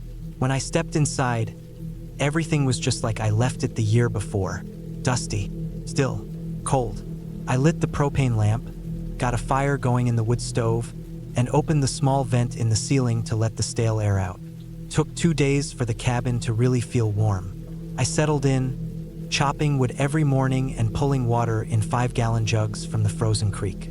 There was a thick sheet of ice on top, but once I chipped through with the pickaxe, the water was clean and cold. The snow was already knee-high and getting deeper by the day. By the 4th night, it started snowing heavy. I sat by the stove, eating cold beans out of the can, listening to the roof creak under the weight. There was a small notebook I kept on the table. I'd write in it most mornings. Nothing deep, just what the weather was like, how much wood I had, how many days I'd been there. I'd done 10 days so far. I planned to leave after 20, but by the 11th day, the snow had gotten so thick I couldn't even see the tops of the fence posts. I knew it might take me longer to get back out. I never had trouble out there before. No people, no animals that got too close. A few fox tracks in the snow. Once saw a black bear across the creek in spring. But this time, on the 12th day, I started noticing little things that felt wrong. It wasn't loud. It wasn't even big. But small things in a place that shouldn't change unless I changed them. The first thing was the boot prints. I kept my boots inside the cabin, right next to the stove so they'd stay dry. When I stepped out that morning to piss, I noticed a second set of prints in the snow beside my own. They weren't deep. Looked like someone had been standing near the side of the cabin, about 10 feet from the woodpile. They weren't there the night before. Snow had fallen over everything during the night, but the prints looked fresh, crisp on top, like they came after the storm. I walked out barefoot to look closer. Normal size, maybe men's boots. They led from the woods, stopped near the wall, then turned and went back the same way. I looked around. Nothing else. No broken branches. No scent. Just those tracks. I stood there for a few minutes, letting the cold eat into my feet. I followed the prints 10 yards into the trees before they disappeared into thicker snow. I told myself it was probably a hunter. Someone came too far and turned around. That happens sometimes. But something about how close they got bothered me. Why come right up to the cabin and leave? I went back inside and locked the door. The next day, I went out early with my rifle, just to see if the trail was still there. It was gone, covered by a fresh dusting of snow. But I saw something else then, something that stopped me mid-step. My sled was moved. It wasn't far, just a few feet to the side. But I always kept it leaned up against the back wall, same spot every time, where the drip line didn't hit. Now it was half-tilted, partly under the cabin's overhang. I checked it, saw a light dent in the aluminum where something hard had struck it. Maybe ice, maybe something else. The bungee cord I used to tie it up was missing. I searched around the trees, saw nothing new. Then I walked down to the creek. That's when the dread started to really build. There were markings in the snow by the edge of the ice hole. Not animal, not boot prints either. It looked like someone had been kneeling. 2 knee-sized dents, like someone had crouched over the hole and reached in. One mitten was lying beside it. Not mine. I didn't bring mittens, only gloves. The mitten was wool, dark gray, soaked through and frozen stiff. I picked it up and tossed it into the trees. Something about it felt wrong to keep. That night I didn't sleep. I kept the lamp burning and the rifle close. I moved the table against the door. The cabin had one small window above the bed, and I nailed a piece of cardboard over it from the inside. I felt stupid doing it, but I felt worse doing nothing. At around 2 in the morning, I heard something move outside. It was a soft crunch, like weight shifting in snow. Then it stopped. I stayed still, trying to breathe quiet. Nothing came after that. Just the wind brushing snow off the branches, the slow pop of the fire. The next morning, I walked the full circle around the cabin. No prints, no trail, but the woodpile had been knocked over, neatly stacked for days. Now half of it was tipped over, and right in the middle was the missing bungee cord. That told me everything I needed to know. Someone had been coming around at night. Someone watched me and waited until I was asleep. I thought about packing up and leaving early, but the snow was so deep I'd never get the sled through. It would take me 2 or 3 trips, and the trail wasn't safe. I hadn't seen the sun in days. I didn't know if more storms were coming, so I stayed. Day 15, I boarded the door shut from the inside using nails and scrap wood. I rigged a string from the front door to a set of old pans. If the door opened, I'd hear it. I checked the stovepipe, sealed the chimney damper when I wasn't burning. I covered the windows better. I kept a knife on my belt. I peed in a bucket so I didn't have to step outside in the dark. Every time I tried to sleep, I kept one ear open for that soft crunch in the snow. It came again on the 17th night. Crunch, then another, then nothing. Then a long pause. Then I heard something slide slowly across the front wall of the cabin. Not hard, not loud, just the light drag of something scraping the wood. I didn't breathe for over a minute. The fire was low, just coals. I didn't move. My ears burned from the pressure of trying to hear more. Then a knock. 3 taps. Not on the door. On the wall behind my head. The side wall, near the bed. I sat upright, heart kicking hard. Then silence. I waited almost an hour before moving. When the morning light came through the cracks, I stepped outside with the rifle. Nothing. No prints again. The snow was thick enough that any movement should have left a trail, but there was nothing. That meant one of two things. Either I was losing it or whoever was doing this knew how to hide their tracks. Snowshoes, maybe, or walking through my own prints. I didn't know.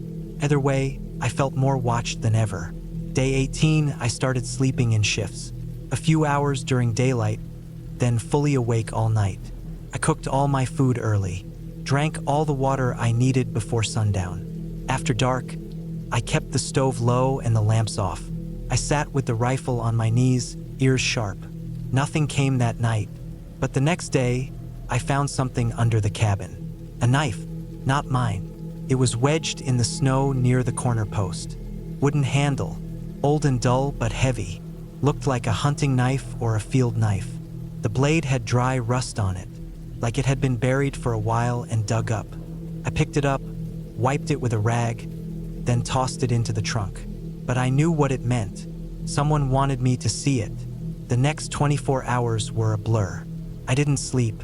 I sat and waited for them to come. I knew they would. This wasn't random anymore. They weren't trying to scare me off. They were trying to see how far they could go. They had the advantage. I was boxed in. They had trees. They had cover. I had one locked room and a thin wooden wall. It happened on the last night. Day 19. It started with smoke. At around 3 in the morning, I smelled it first. Not wood smoke. Not.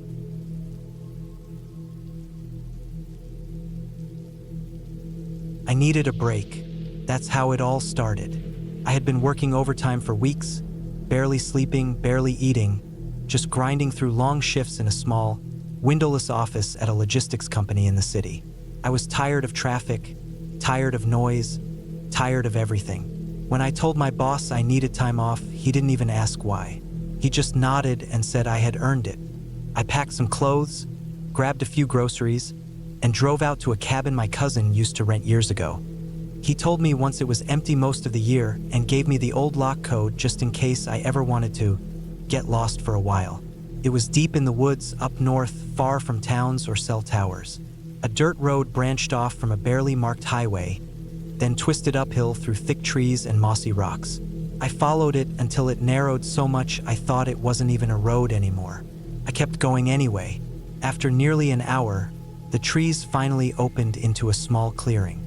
That's when I saw the cabin. It was just like I remembered from my cousin's photos.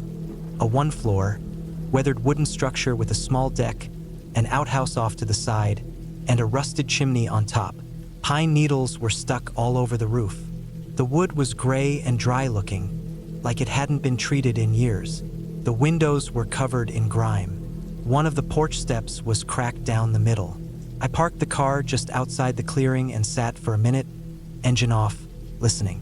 There was nothing, not even birds. I got out, grabbed my bag, and walked up to the door. I punched in the code. The old metal keypad clicked softly, and the deadbolt thunked open. The air inside was dry and musty, with a strange mix of dust and old wood. It smelled like it had been shut for years. I dropped my bag inside and opened the windows to let the place breathe. Wind came through the trees and pushed air through the rooms in long, slow breaths. The inside of the cabin had one bedroom, a small kitchen, a couch, and a wooden dining table. There was no electricity except for a few solar-powered lights that barely held a charge. No internet, no cell signal, nothing. The fridge ran on propane. I unpacked my food and tossed it in there. Cans, dry stuff, water bottles. I hadn't brought anything frozen. That first night was quiet. I cooked something simple on the gas burner, just rice and canned beans, and ate on the deck while watching the light fade through the trees. When the sun went down, the woods turned black like ink. I had a headlamp, and I used it to brush my teeth and check the outhouse, which was full of spiderwebs but usable. I went back inside, locked the door, and got into bed. The wind picked up around midnight. It rattled the window frames and made the trees creak. I lay awake for a long time listening. Something about the quiet felt too quiet, like it was watching itself. I tried not to think like that and finally fell asleep. The next morning, I went for a walk. There was a barely marked trail behind the cabin that wound through the trees. I followed it for an hour or so until I hit a small stream, then turned back. On the way back, I noticed something strange. A branch had fallen across the trail that hadn't been there before. It was freshly broken, the inside still damp. I stepped over it and moved on. Back at the cabin, I made coffee and sat on the deck again. I felt calm. I needed this. That's what I kept telling myself. But little things started to bother me. That night, I heard movement outside. I had turned off the solar lights to save power, so the cabin was pitch black inside. I was in bed when I heard it. Slow steps on the gravel near the porch.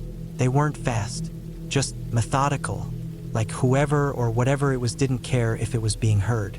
Then the porch creaked. One long groan. I sat up in bed, heart pounding. I held my breath and waited. Nothing. I stayed up the rest of the night, too afraid to even move. I didn't have a gun, just a long flashlight and a pocket knife. Around 4 a.m., I finally cracked the window and looked outside. The deck was empty. Trees stood still. No sound.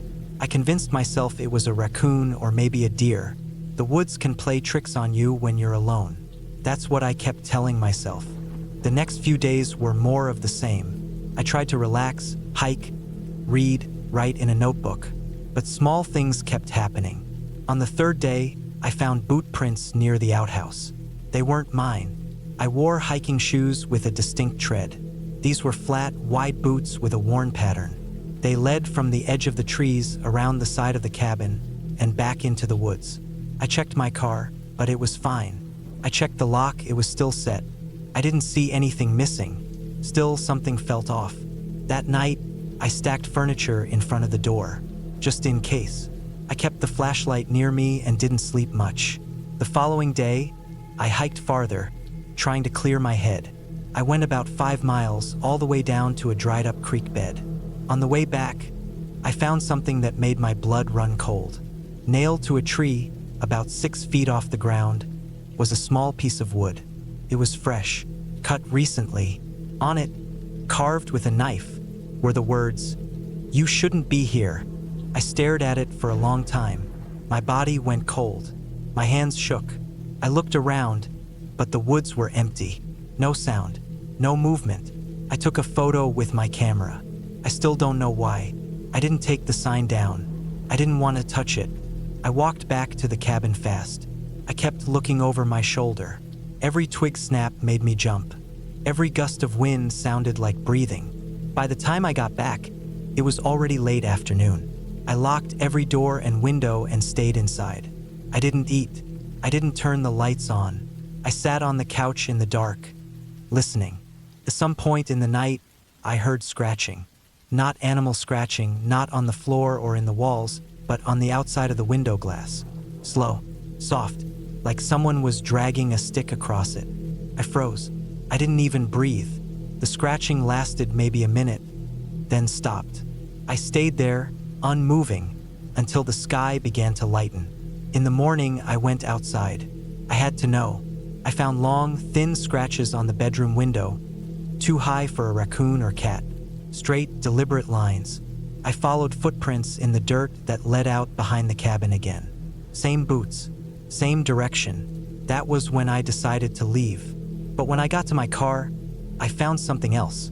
The rear passenger tire had been slashed. Not flat from a rock or low air, slashed. A clean cut through the sidewall. I crouched down and touched it. The rubber was soft. It was fresh. I looked around, heart pounding. I felt exposed standing in the clearing like that. I got my spare tire out and replaced it in silence. I kept my back to the cabin the whole time. My hands were shaking. I packed my bags, threw everything into the car, and started driving. But the forest had other plans. About half a mile down the dirt road, I had to stop. A large tree had fallen across the path. One that hadn't been down when I arrived. It looked like it had been cut. The edges were too clean. The bark was stripped in some places. Someone had done it deliberately. I got out, checked it, then walked around it. The road was narrow. I couldn't drive around. I tried moving it, but it was too heavy. I was stuck. I backed the car up and returned to the cabin, driving faster than I should have on a road like that. The sun was getting low again. I felt the woods watching me. When I got out, I heard something behind the cabin. A snap, a thud. I turned, nothing, just shadows and trees. I decided to stay inside that night, but I barely slept. I sat in the corner with the flashlight in one hand and the knife in the other. Around midnight, the wind stopped. Everything went silent. No insects, no leaves, dead quiet. Then came the footsteps. Again, same slow, careful steps around the cabin. Gravel crunching, porch boards creaking, then silence. At some point, I must have blacked out from exhaustion. The next morning, I made a plan. I wasn't going to wait around. I packed everything again, filled my backpack with essentials, and decided to hike out to the highway. It was at least 7 or 8 miles, maybe more, but I had no choice. I left a note in the cabin with the date and time, in case someone came looking. I locked the door and set off through the trees, moving fast. I followed the road until it curved, then cut through the woods to make better time. After an hour, I started hearing things behind me. Twigs breaking, soft footfalls. I stopped several times to listen. Nothing. Then I'd start walking again, and a few minutes later, more sounds. Felt like I was being followed. Around the 3rd hour, I saw something that nearly made me drop my bag. On a tree beside the path, nailed just like before, was another wooden sign. This one said, "You can't leave." I ran. I didn't think. I just ran. I dropped my water bottle, almost lost my flashlight. I sprinted through branches and roots and thorns, gasping for air, heart slamming. I finally hit the highway just before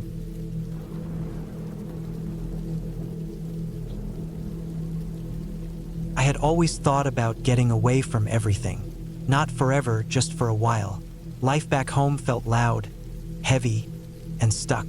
The kind of stuck where your phone feels glued to your hand, and your head never really shuts off. I wasn't sleeping well, wasn't eating right. I was tired of the traffic, the noise, the fake smiles at work, the endless emails. So when I found this small cabin listed on a rental site, hidden deep in the woods of northern Montana, I didn't think twice. It was mid-October.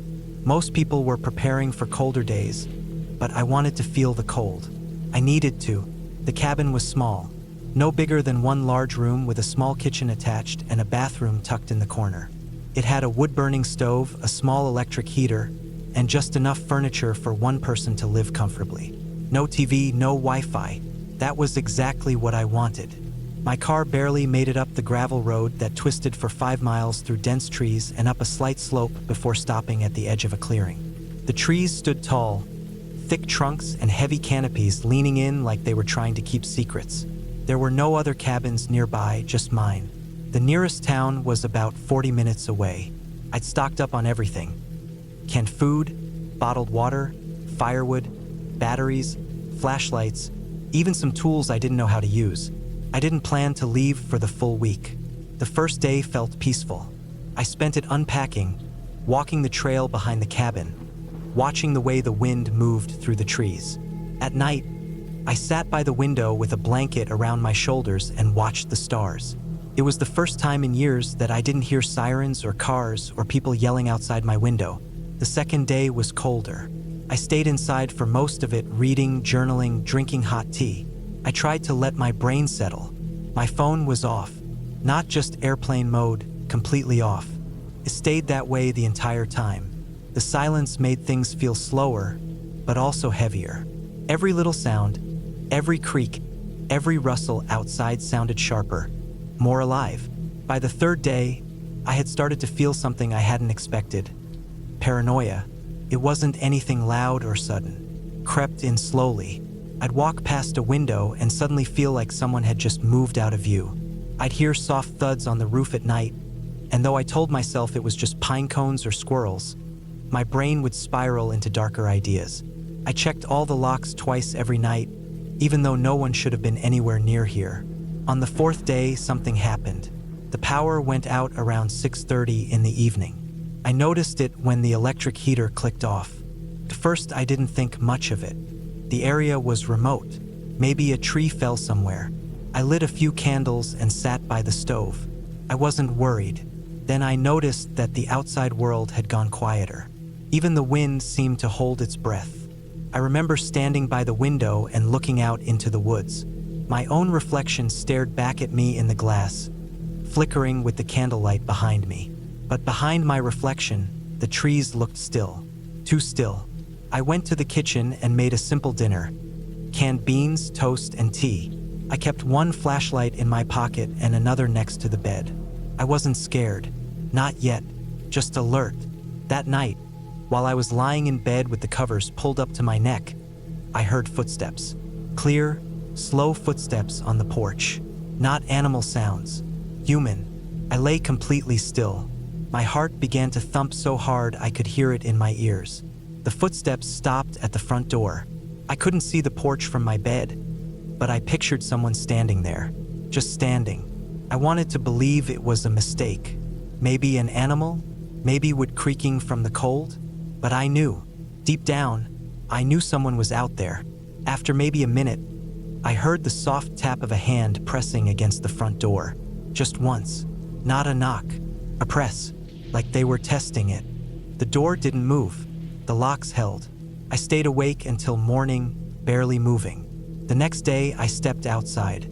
The air was cold and wet, and the grass crunched under my boots. I walked around the cabin slowly. There were fresh footprints in the dirt leading up to the porch steps and back down again. They weren't mine. My boots had a flat sole with a horizontal grip pattern. These had a more rounded toe and a vertical line up the heel, probably hiking boots. The stride was longer than mine. Whoever it was, they had walked right up to the door and then walked away again. I checked the windows and doors. Nothing was broken. Nothing was missing. Still, I didn't feel safe anymore. That afternoon, I chopped more firewood just to keep my hands busy. I left the flashlight hanging from my belt. I started keeping the axe inside.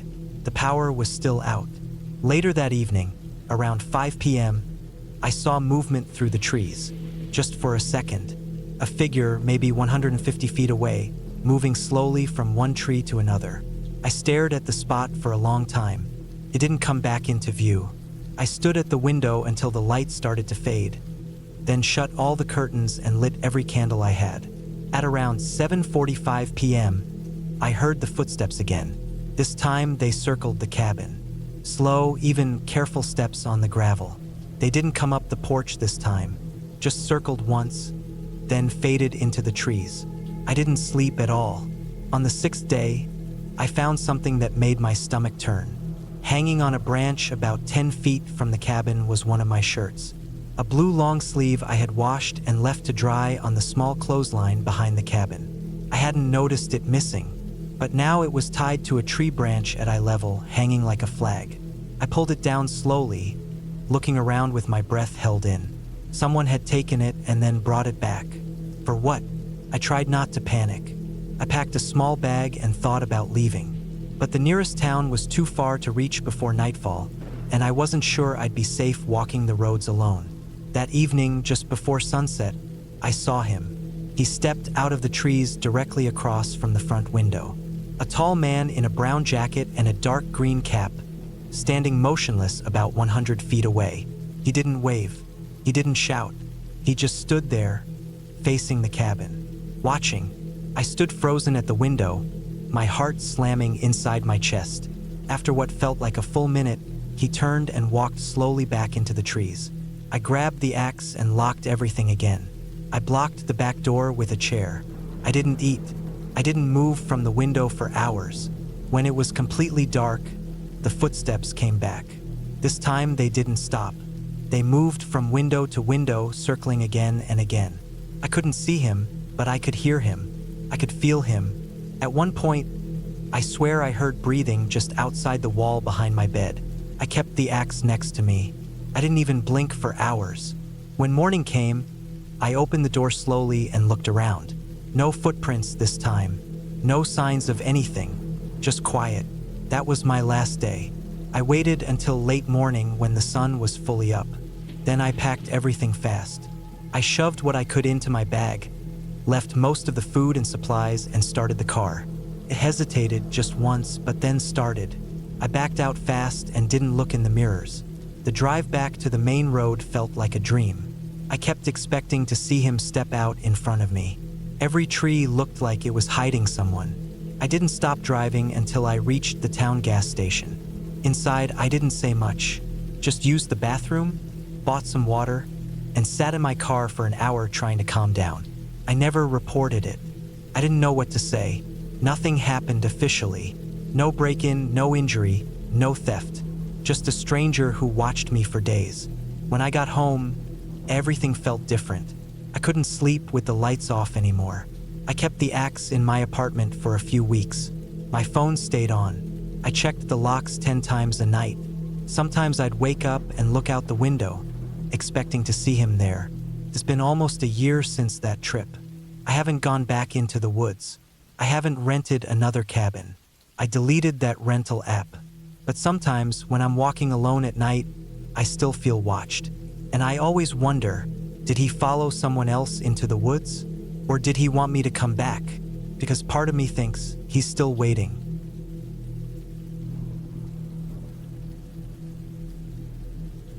It started off like most of my solo trips.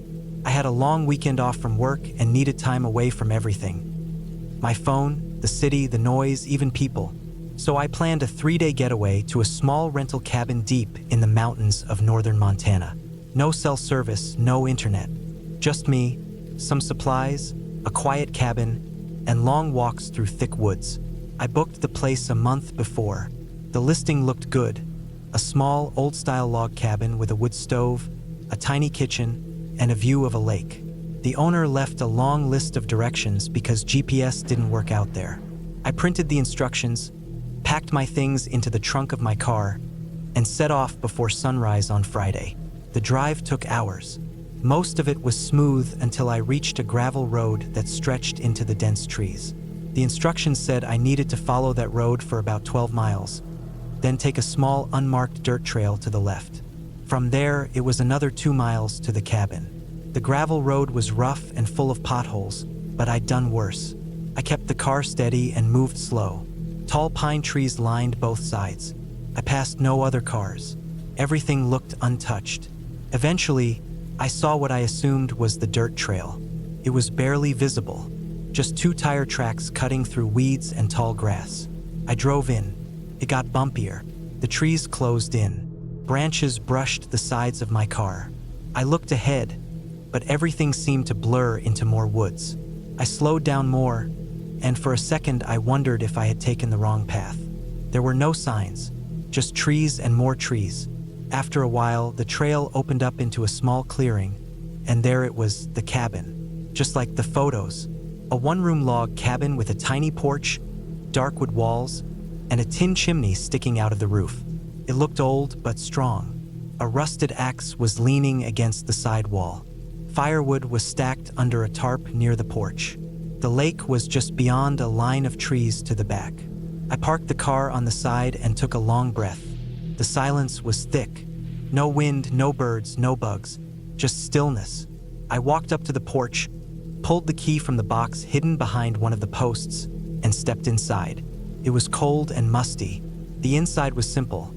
A small wood stove in the corner, an old couch, a wooden table, a cabinet with basic pans and dishes, and a single bed against the wall. There was a small window above the bed, and one more above the kitchen counter. That was it. No electricity, just a couple of battery-powered lanterns and candles. I opened a few windows to let in air, lit one of the lanterns, and unpacked. I had food, water, a first aid kit, a few books, a heavy-duty flashlight, and my hunting knife. Everything I thought I'd need. There was a small trail behind the cabin that led to the lake, so I walked down to it. The water was still, reflecting the gray sky above. I skipped a few rocks, then turned back to get a fire started before night fell. The first night went fine. I made some canned soup on a small camping stove, read for a while, then fell asleep wrapped in 2 blankets. The woods outside stayed quiet.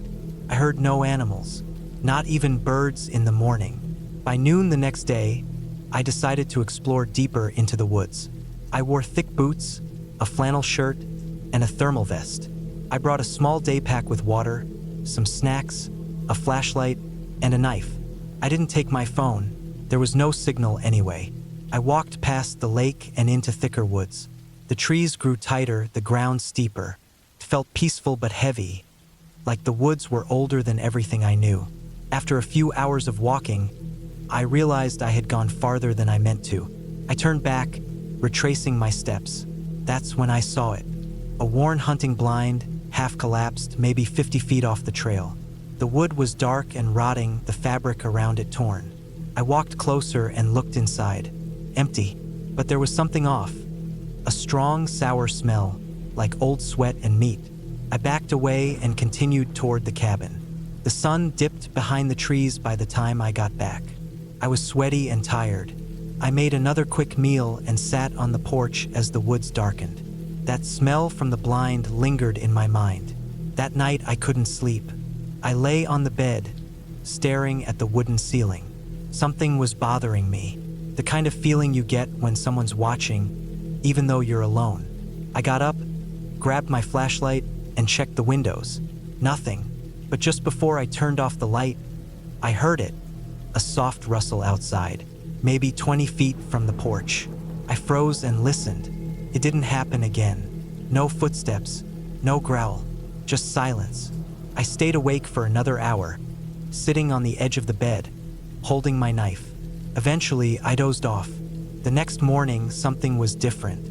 I stepped outside and noticed small prints in the dirt near the edge of the porch.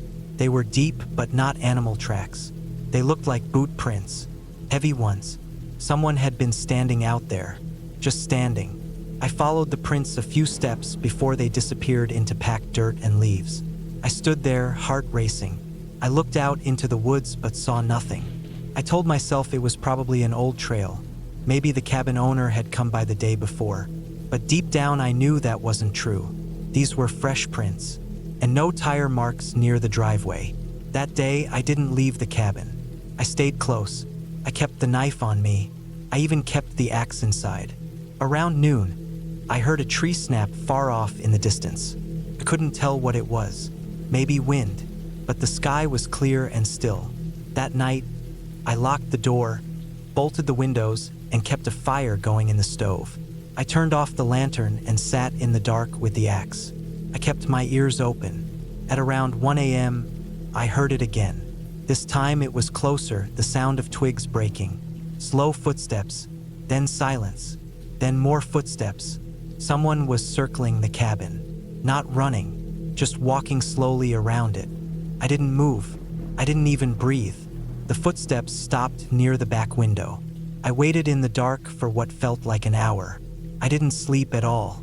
Just sat there, sweating, heart pounding, staring at the door. When the sun came up, I opened the door and stepped outside. There were more prints in the dirt, clearer this time. A man's boot prints, leading from the woods around the cabin and back into the woods. Whoever it was hadn't knocked, hadn't tried to break in, just walked around, quiet, watching. That was enough for me. I decided to leave early. I packed everything, locked the cabin, and jumped in the car. But the car wouldn't start. I tried again. Nothing. The battery wasn't dead, the dash lights worked. It just wouldn't turn over. I opened the hood and checked the cables. Everything looked fine. Then I saw it, the fuel line had been cut. Clean. That was no accident. I backed away from the car slowly, scanning the trees. I didn't see anyone, but I knew someone was out there, watching. I had no choice but to hike out.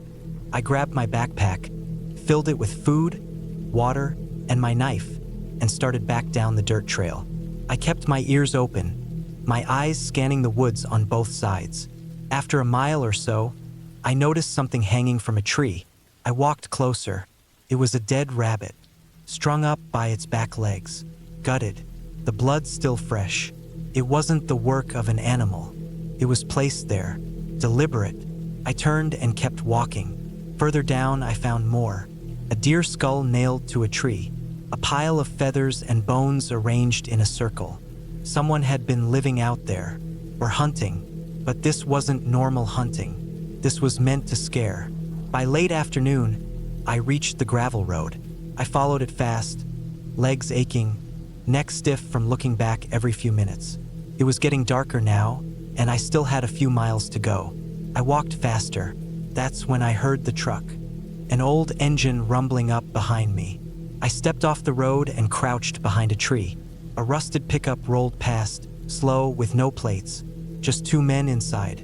One of them had a long beard and a cigarette in his mouth. The other was staring straight ahead, both hands on the wheel. They didn't look like they were searching for help. They looked like they were looking for someone. I waited until the truck disappeared, then started moving again. I didn't stop until I reached a ranger station, almost 8 hours later. My legs were shaking, my throat dry. I walked straight in and told them everything. They sent 2 officers to the cabin. They found the cut fuel line, the tracks, the dead rabbit, but no one else. They said it wasn't the first time something strange had happened out there. A few years back, another hiker had gone missing near that same area. His body was never found. I never went back to that cabin. I never tried another solo trip again. I still think about those prints outside my window and the footsteps in the dark. And I know this, whoever was out there didn't want to kill me. Not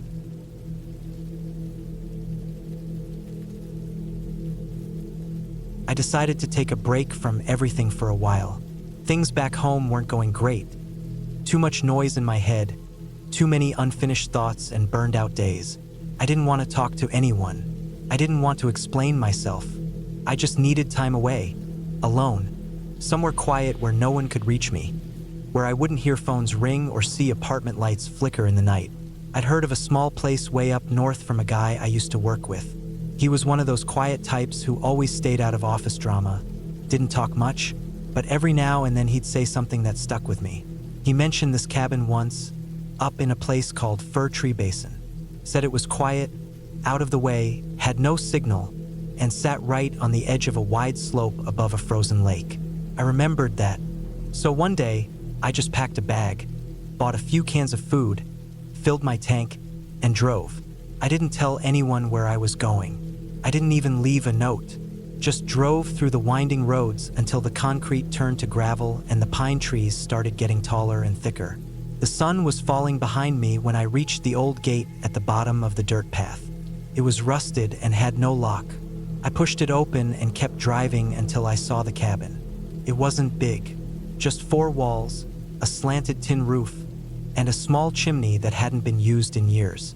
The front porch sagged a little in the middle, and some of the boards creaked as I stepped on them. The door opened easily. Inside, it smelled like dry wood and old air. The windows were small and covered with mesh to keep bugs out.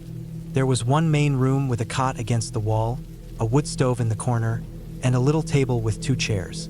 In the back was a small bathroom and an open shelf with some leftover supplies, mostly dusty but still usable. I dropped my bag, cracked open a bottle of water, and stood there for a while in the quiet. No sounds, no cars, no hum of machines, just stillness. It felt strange at first, but after a few hours, the silence settled in. I unpacked, lit the old gas lantern, and heated a can of beans over the small stove. I ate slowly, watching the orange glow flicker against the log walls. When I lay down that night, I didn't sleep well, but it wasn't because I was scared. I just wasn't used to the silence yet. The first few days went by without anything unusual. I fell into a quiet routine. I'd wake up around sunrise, make a small breakfast, and walk around the area to get used to the place. The path behind the cabin led down to the frozen lake. It was wide and gray, with patches of cracked ice near the shore. I didn't go far onto it. I wasn't stupid, but I liked standing at the edge and looking across. On the far side, I could see more trees stretching into the distance. There weren't any other cabins, no buildings, no boats, just forest and ice. During the day, I would chop a little wood, read one of the old paperbacks I found on the shelf, and take short naps. I didn't bring a phone or any electronics. I wanted to be completely disconnected. At night, the wind would pick up a little and whistle through the cracks in the wall. I'd wrap myself in the thick blanket I brought and stare at the ceiling until I drifted off. It was the 4th night when I started hearing things. First, I thought it was just the wind. There was a low rustling outside, like dry branches moving in the breeze. But it didn't sound natural. Came in short bursts, scraping sounds, then silence. Sometimes it was followed by soft thumps, like footsteps on packed snow. I sat up in bed and waited, but it always stopped when I tried to listen too hard. The next morning, I went outside and checked around the cabin. I found some marks in the snow, not full footprints, but more like heavy indentations, spaced far apart. They didn't look like animal tracks, and they weren't mine. They went from the tree line toward the back of the cabin, then turned sharply and disappeared toward the slope leading down to the lake. I stood there for a while, staring at the tracks. My breath hung in the cold air. I felt a tightness in my chest, like something was wrong, but I couldn't explain why. I tried to tell myself it was probably nothing. Maybe an animal I hadn't seen before. Maybe the snow shifted weird overnight. But the marks were too clean, too heavy, too wide apart for a small animal. That night, I kept the lantern on. I didn't sleep much. Every time I started to doze off, I'd jerk awake and sit up, listening. Around 3 a.m., I heard the scraping again. This time, it was right outside the wall near my cot. I didn't move. I just lay there, holding my breath. Then there was a loud pop, like a dry branch snapping close to the window, followed by slow, dragging steps along the porch. They stopped right by the door. I didn't go outside. I didn't even sit up. I stayed still, staring at the ceiling. I waited for the sound of the door handle, but it never came. Just silence, cold and sharp. In the morning, I went out and saw more tracks, heavier this time, clearer. They circled the cabin twice, then trailed back to the woods. I followed them for a while, but stopped when I realized how quiet everything was. No birds, no wind, just trees pressing in on both sides of the narrow path. I turned back and locked the door behind me, even though the lock was old and probably useless. I started keeping a fire burning in the stove after that. Not for heat, but for comfort. I kept the axe next to the cot. I still went outside during the day, but I never left the clearing. I didn't go down to the lake anymore. I stayed close to the cabin. I started counting the days out loud each morning to keep my mind straight. A few days later, it snowed. Not heavy, just enough to cover the old tracks and muffle the sound outside. I thought maybe the fresh snow would give me some peace. Didn't. That night, I was sitting at the table, sharpening the axe with a rusted file I found. The lantern flickered. I felt something, a shift in the air, like the room got colder all at once. I stood up and looked out the small window. I didn't see anything, but I had the strangest feeling that something had just moved out of sight. Not far away, close, very close. I sat back down and waited. Hours passed. I didn't sleep. Around 2 a.m., I heard something scrape against the roof. It started slow, like fingers dragging across metal. Then a heavier sound, something dropping down the back wall. I jumped up and grabbed the axe. The steps came again, this time faster, circling the cabin once, then again, then stopping. I held the axe in both hands, standing in the middle of the room, facing the door. I stayed that way until the gray light of morning started leaking through the window. I didn't hear any more sounds after that. When I went outside, I saw deep claw marks on the side of the roof. Not scratch marks. These were deep grooves, like something heavy with strong arms had pulled itself up the slope and over the cabin. I also found the old water can I kept by the steps tipped over and crushed flat, like someone had stepped on it. I didn't eat that day. I packed my things, but I didn't leave. My car was parked near the edge of the clearing, under a thin layer of snow. I went to check on it and found the front hood dented and scratched, like something had slammed against it hard. The antenna was bent in half. I stayed one more night. I don't know why. Maybe I wanted to prove something to myself. Maybe I thought it wouldn't come back. Maybe I just couldn't accept how wrong everything had gone. That night was the worst. The scraping started early, before dark. It moved from the trees to the porch, then to the roof, then back to the porch again. It was like something was testing the walls, circling, waiting. I sat on the cot with the axe in my lap, watching the door. Then the window shattered. It didn't break all the way through, just cracked from one side to the other. A loud, hard strike like a rock had hit it. I jumped up and backed into the corner. The scraping stopped. Everything was still. Then I heard breathing. Not loud, not panting, just slow, steady breathing outside the broken window. Close. I didn't move. I didn't breathe. My heart felt like it was going to burst. I stayed in that corner for hours. The breathing stopped eventually, but I still didn't sleep. First light, I ran. I grabbed my bag, shoved the axe through the loop, and sprinted to the car. Started barely. I drove fast down the path, tires slipping in the snow, branches scratching the sides. I didn't stop. I didn't look back. When I reached the old gate at the bottom of the road, I slammed through it without even slowing down. I didn't stop until I hit the highway. I stayed at a cheap roadside motel that night. I left the lights on and didn't sleep. The next morning, I drove home. I haven't gone back to the cabin. I don't even know if it's still standing. I never told anyone what happened. What would I even say? There's no proof. Nothing followed me home. No signs, no strange dreams, no unexplained shadows. Just silence. But I don't need proof. I know what I felt. I know what I heard. Something was out there in the woods near Fir Tree Basin. Something real. Something that didn't need to speak or show itself fully to scare the hell out of me. And it wasn't a ghost or a monster from some movie. It was real, strong, smart. It watched me.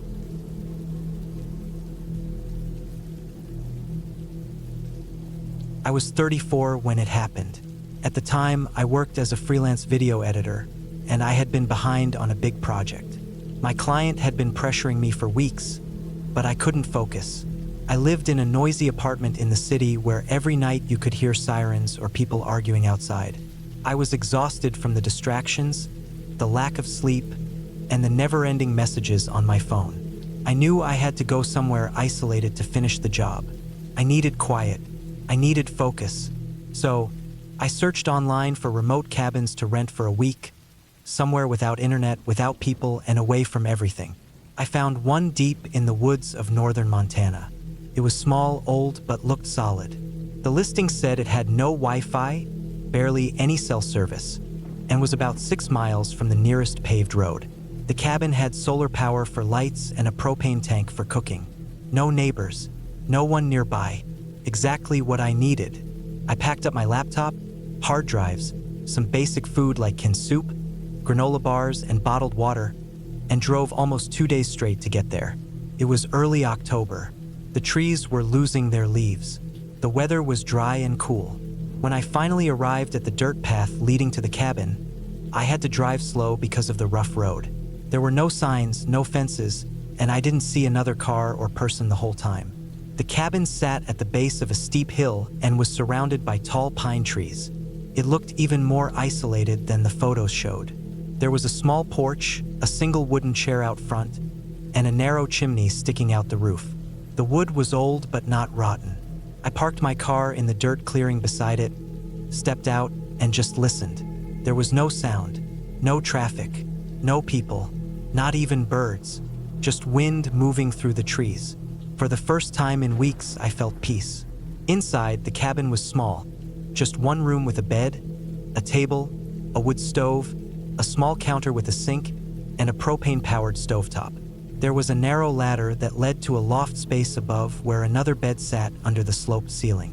It smelled like dry wood, dust, and something faintly like burnt coffee. The only light came from a small window on each wall. I spent the first 2 days working from early morning until it got dark. I edited non-stop. My laptop was charged through a solar battery that the cabin had stored. I wore headphones, but most of the time I didn't need them because there was barely any outside noise. But late on the third day, something happened that didn't feel right. That afternoon, while taking a break, I went outside to stretch. I was walking around the side of the cabin near the trees when I noticed something odd. On the ground, about 10 feet from the porch, there were fresh boot prints in the dirt. Not mine. I always wore the same hiking shoes, and these were bigger, more worn-looking, like the soles were older. They went around the side of the cabin and disappeared behind it. I froze for a second. I looked around, but I didn't see anyone. No cars. Nothing. I followed the prints slowly.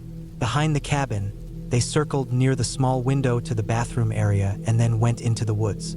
I stopped there.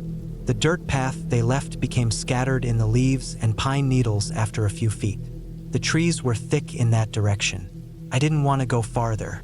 I went back inside and locked the door, which I had stupidly left unlocked the whole time. I checked every window. They all had basic latches, but none of them had curtains. That made me uncomfortable. I felt like someone could be watching me, and I'd never know. I told myself maybe a hunter or hiker had wandered through. But this place was remote. You didn't just wander here. You had to know where it was. That night, I barely slept.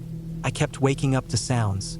Branches creaking, something brushing against the wall, wind knocking against the shutters. I tried not to panic. I stayed in the bed downstairs, fully dressed, and kept a heavy flashlight by my side. The next day, I found more prints. This time, they were behind the cabin again, deeper into the tree line, like someone had been walking in circles. I noticed broken branches too, about shoulder height, snapped clean, not fallen. I didn't hear anything during the night, but I knew someone had been out there. I checked my car just in case. Nothing looked disturbed, but I took my keys and locked it just to be safe. I still had no signal on my phone. I even walked up the nearest hill about a quarter mile away to see if I could get a bar. Nothing. I thought about leaving, but I needed to finish the project. I only had 2 more days left. I convinced myself I was being paranoid. I brought a long metal tent pole I found in a shed out back and kept it inside the cabin like a weapon. It was the best I could do, but the worst part hadn't even started yet. That night, I shut off the lights and lay in bed. I listened for hours. At some point, I dozed off. I don't know how long I slept, but I woke up suddenly around 2 or 3 a.m. I didn't hear anything at first, but something felt off. Then I heard its soft, crunching footsteps outside. Slow, not an animal. Steady, heavy. I held my breath. The footsteps moved along the side of the cabin, right past the window near my bed. I didn't dare move. I just lay still. The steps paused by the window. Then they moved toward the front porch. I didn't hear knocking or the door open, just slow steps on the wooden boards outside. Then silence. I stayed in bed until daylight. When the sun finally came up, I went outside carefully, metal pole in hand. There were fresh boot prints again, this time directly on the porch. One of the wooden boards had a slight scuff on it, like someone had dragged a foot slightly. The prints faced the front door, and then turned and went back down the steps. I followed them into the dirt clearing, but they stopped about 20 feet away. Just ended. No car, no tire marks, just nothing. I packed up right after. I didn't care about the last 2 days. I copied the work to my backup drive, threw everything into my car, and left. As I drove down the long dirt path away from the cabin, I kept checking my mirrors. I didn't see anyone. When I reached the main road, I finally got a signal. My phone buzzed with missed messages and emails. I pulled over and checked my texts. There was one from an unknown number. Just a single message sent at 3:12 a.m. the night before. It said, "You sleep heavy." That's when I realized someone had been watching me from close by. Close enough to see me sleeping. Close enough to know I didn't hear them on the porch. I called the police when I got into the nearest town, about an hour later. I told them everything. They said they'd send someone to check the cabin, but I never heard anything back. A month later, I got curious and looked up the cabin's listing again. It was gone, deleted, no trace of the owner, no contact details, nothing. Sometimes I wonder if someone had been staying out there long before I arrived. Maybe someone was using it without permission, or maybe the whole rental was a setup, a way to lure people out there. I don't know who it was. I don't know what they wanted, but I know they were watching me the whole time. I know they came to the cabin more than once. I know they stood just inches away from where I slept. I haven't stayed in a remote place since then. I live in a small town now, close neighbors, busy streets. I still do editing work, but I never go off-grid anymore. I don't care how loud the city gets, because silence doesn't always mean peace. Sometimes it means someone's watching you, and they don't want to be heard.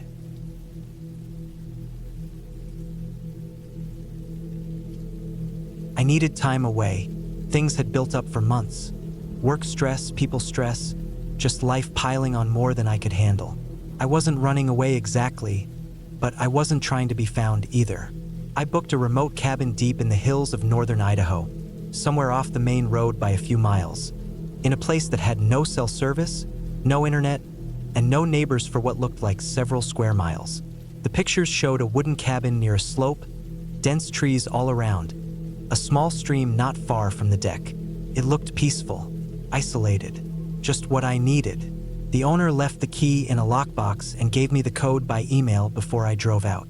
I left early in the morning, packed with groceries, extra batteries, a few flashlights, clothes, some basic tools, and a printed map of the area.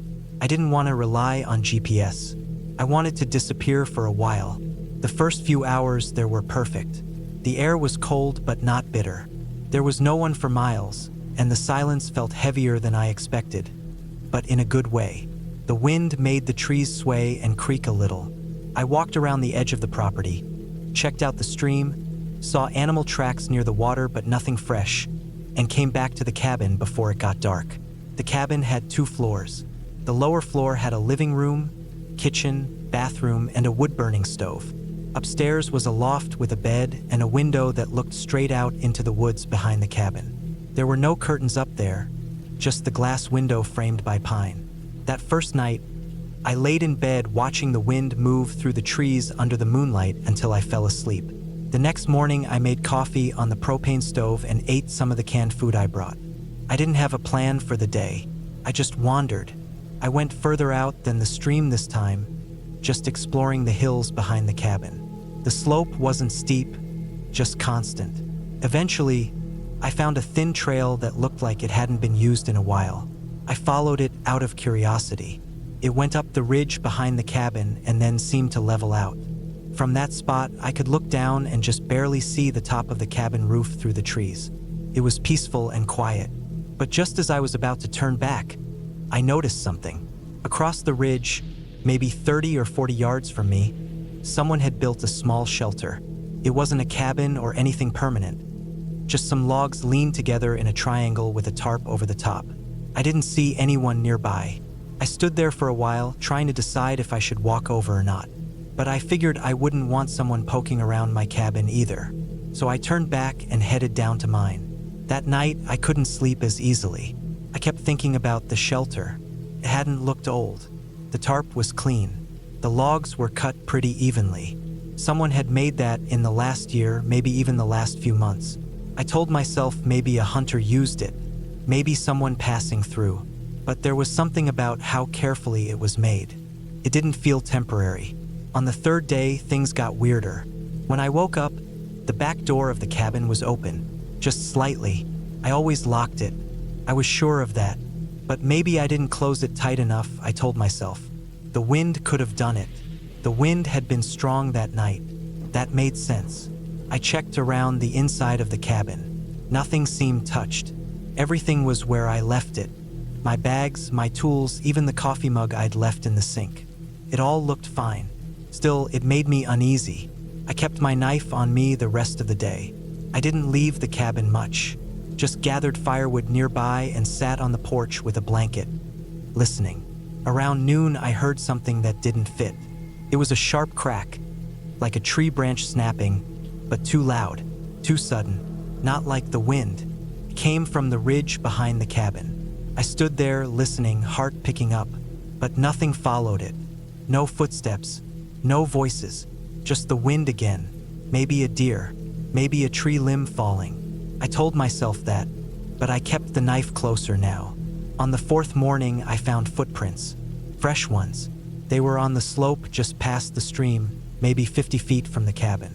They weren't boot prints like mine. They looked like sneakers or worn-out shoes, too thin for boots. The prints came from the ridge and led around the cabin before going back up the hill again. They weren't my prints. I hadn't gone in that direction. I didn't panic. Not yet. But I stayed inside most of the day and blocked the back door with a heavy table just in case. The front had a strong deadbolt and I double-checked it. That night, I sat upstairs in the loft with all the lights off, looking out the window. I stared at the woods for hours, just watching. The moon was nearly full and gave just enough light through the trees to see the open spaces between the trunks. And for a moment, just a second, I saw something move. A shadow against other shadows. Passed between two trees on the ridge. I didn't sleep at all that night. I just waited for the sun. The next morning, I walked up the ridge again. I wanted to check the shelter. I felt like if I just looked around, maybe I'd see something that would explain this. Maybe someone had been camping up there and left. Maybe the shelter was old and falling apart and I'd imagined the movement. I needed something to calm my nerves, but the shelter was gone. All of it. The tarp, the logs, everything had been removed. There was only a flat patch of dirt where it used to be. But I know it was there. I stood in the same spot I had days before. Same tree formations. Same line of sight to the cabin roof below. I hadn't imagined it. Someone had taken it down, or moved it. That day I packed. I told myself I wasn't being paranoid. I just didn't want to be around someone who was wandering the woods at night. I had 5 more days booked, but I didn't care. I packed up my bags and planned to leave first thing in the morning. That night, the power went out. The cabin had solar panels and battery storage, but something had cut it all. I still had flashlights, but it was strange that everything shut off at once. I checked the main switch by the battery box and found the wires cut. Clean, with something sharp. That's when I knew I wasn't alone. And this wasn't random. I stayed in the loft with my knife, flashlight, and one of the heavy walking sticks I'd brought. I didn't sleep again. I sat there all night, back against the wall, staring out into the woods. I didn't see anything, but I heard movement around 3 a.m., leaves crunching. Then nothing. I waited until dawn, then loaded the car and started the engine. I pulled onto the dirt road and drove as fast as I could. But after a mile, the road was blocked. A tree had fallen across it. No wind that night, no storm, no reason. It looked fresh. The inside of the trunk was still pale. It wasn't rotten. Someone had cut it and pushed it across the road. I got out and looked around, but I didn't go far. I didn't want to be away from the car. I thought about trying to move it, but it was too heavy. I couldn't lift it alone. I could have used a chainsaw, but I didn't have one. I backed the car up and drove to where the road split. There was another Forest Service road that ran out to the east. It wasn't on the map, but I figured it had to go somewhere. I drove for what felt like hours on that narrow dirt track. No signs, no markers, just ruts and dry branches hitting the sides of my car. Finally, I found a gate, metal, rusted, and locked. But beyond it, I saw another road, a paved one. I was close. I reversed the car, got up some speed, and rammed the gate. It gave way. I drove straight to the nearest town, found a motel, and didn't tell anyone what happened. I didn't want to deal with questions. I just wanted to forget it. But 2 weeks later, I checked the news for that area. A man had gone missing near the same ridge. He'd been camping. Park rangers found his gear, but not him. They said it looked like he packed up and left, but his truck was still there. No sign of struggle, no blood, just gone. That's when I knew it wasn't in my head. Something was wrong in those woods. Not ghosts, not monsters, just someone. Person who didn't want company. A person who knew the area better than anyone else. A person who had probably lived out there long enough to know how to cut power, how to move through the woods without sound, how to make people leave or disappear. I still don't know who he was. I don't know if he saw me on the first day, or if I did something that made him feel like I was a threat. I don't know if the shelter I saw was a trap or just part of his home. I don't know how close he came to the cabin at night, but I know he was watching. I know he didn't want me there, and I know I'll never go back.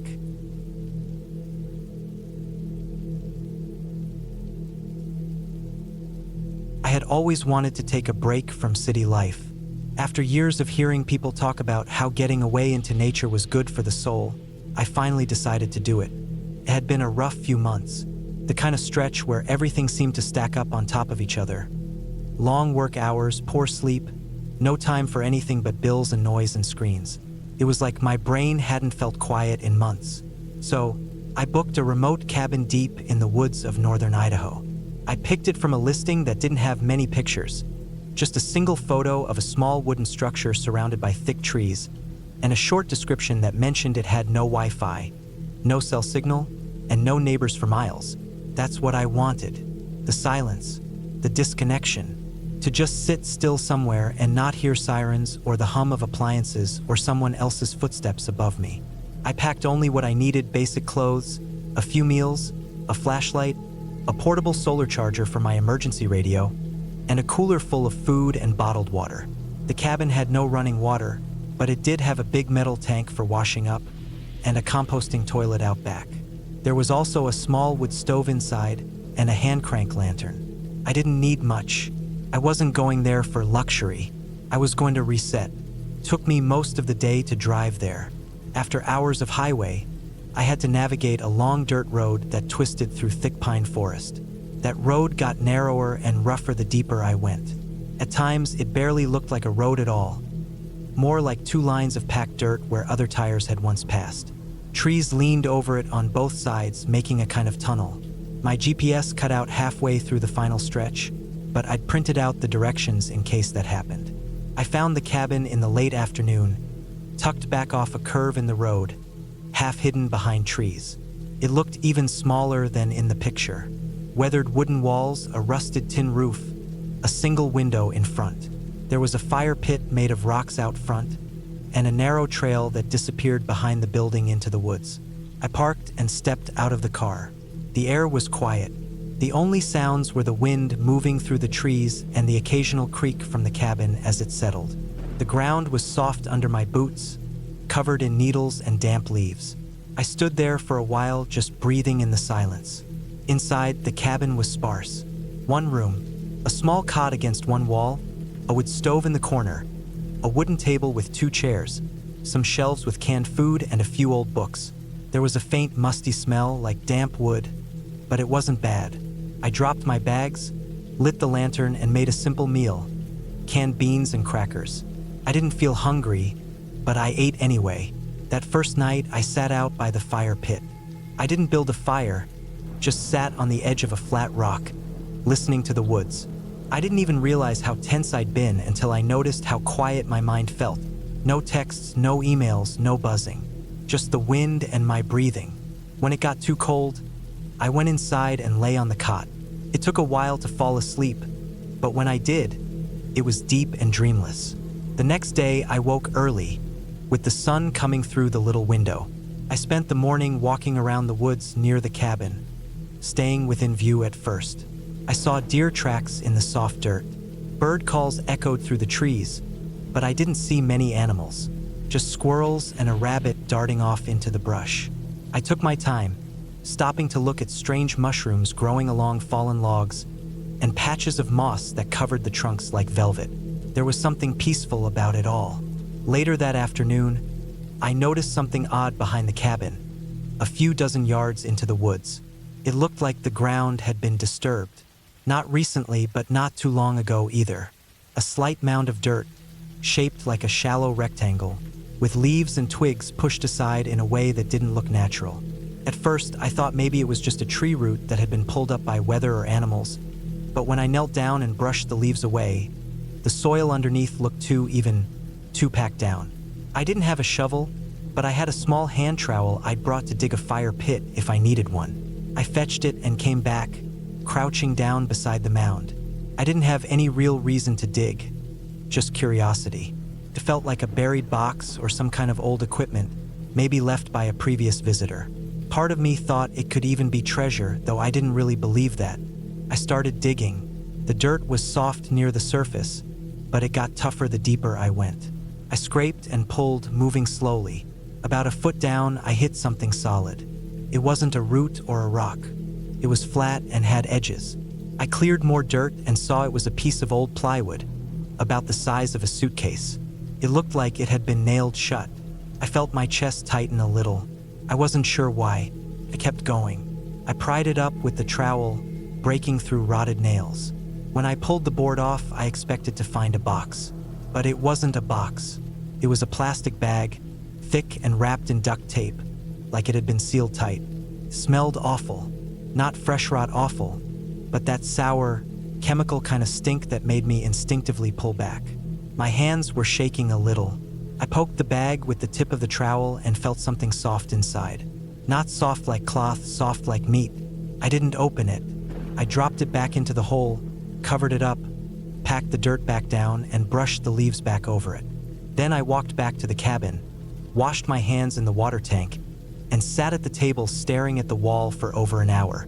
I didn't want to jump to conclusions. Could have been anything. Old animal remains. Garbage someone dumped a long time ago. Hunters sometimes bury bait or scraps. But something about it didn't feel right. I couldn't stop thinking about the shape of it. The careful way it had been sealed and buried. The way the ground had been packed down evenly. I barely slept that night. Every time the wind hit the cabin, it sounded like footsteps on the porch. I kept sitting up, flashlight in hand, staring at the door. I locked it, not that the flimsy latch would stop anyone determined. By morning, I had convinced myself to let it go. I'd leave it alone, just keep to the cabin, walk the other direction if I wanted fresh air. There was no reason to mess with something that wasn't my business. But later that day, I noticed another mound. Smaller, flatter, maybe 10 feet away from the first one. Same shape, same disturbed dirt. I didn't dig it up. I just stared at it. I started seeing more after that. Spread through the woods in no clear pattern. Some near trees, some in small clearings. All of them shallow, all of them slightly raised like something just beneath the surface. I counted 7 in total before I stopped looking. It felt like the woods were hiding something, watching me. That night, I kept the lantern on. I sat at the table until dawn, too on edge to sleep. The air felt heavy. Every crack and creak made my skin crawl. I thought about packing up and leaving, but the idea of walking through those woods in the dark with a single flashlight didn't seem smart. The next day, I made up my mind. I had 3 days left on the trip, but I wasn't staying. I packed everything fast.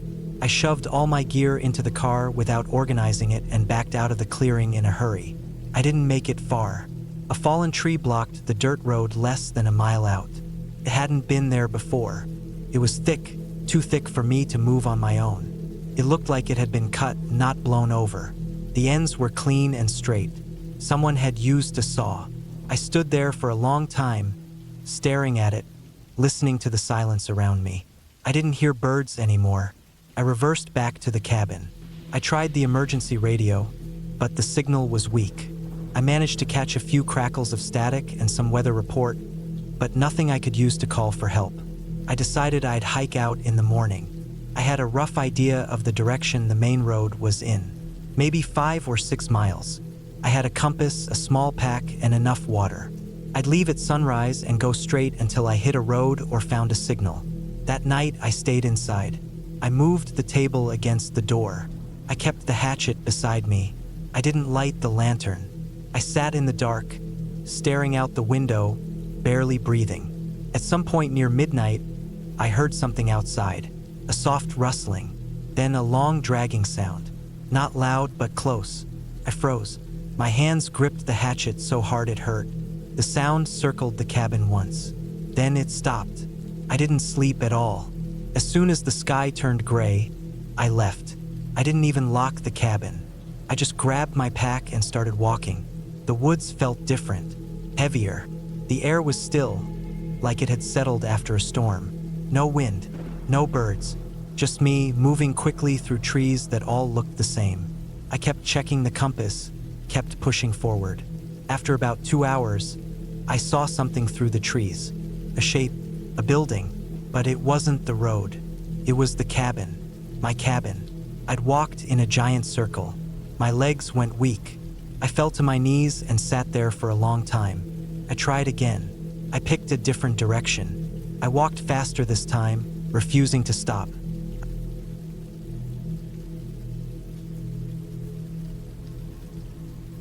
I used to love the quiet, the silence, the break from my usual life. I thought the middle of nowhere was where I'd find peace, where I'd be able to focus. I didn't think much of how far I'd be from help. I didn't think about how the same silence that made the world feel peaceful could also make you feel watched, hunted, alone. I went up there to finish a book. That was the only reason. I'd been sitting on the same half-written manuscript for over a year, and I thought being away from the internet, away from the city, away from distractions would fix everything. I rented this cabin up north, past the National Forest line, right along a gravel logging road that doesn't even show up on GPS unless you zoom way in. It was advertised as primitive but cozy. That's code for no internet, no cell service, and only solar power. I was okay with that. I even looked forward to it. A week alone. I packed canned food, a cooler of frozen meals, some trail mix, and extra water just in case. I brought my laptop, a backup battery, 2 portable chargers, and a notebook with 3 pens. I brought an axe and a hunting knife, even though I wasn't planning on going deep into the woods. I wasn't going to be hiking. I just wanted to sit, think, and write. I arrived mid-morning on a Tuesday. It was early October. The leaves had started to turn, and it was cold at night, but the days still held onto some warmth. The gravel road was rough but passable. I had a map I printed before leaving, and I followed it to the letter, counting turns, keeping track of markers. By the time I pulled into the small clearing in front of the cabin, I already felt like I was far from civilization. The cabin was what I expected. Wood frame, tin roof, just one room with a bed, a table, a wood stove, a shelf for dry goods, and a small kitchen area with a gas range.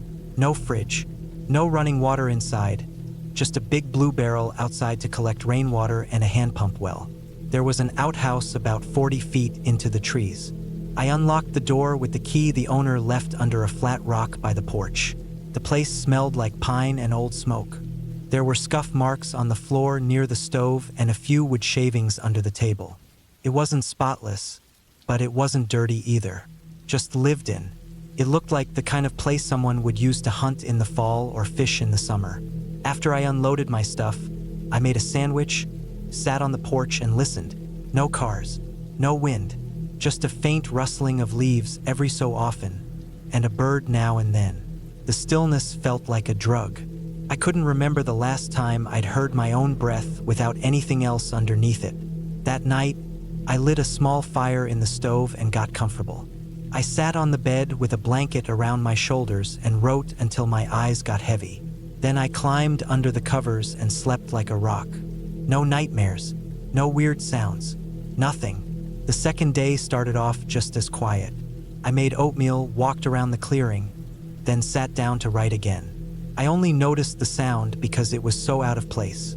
A crunch, faint, like something stepping on leaves. I stopped typing and listened. Came again.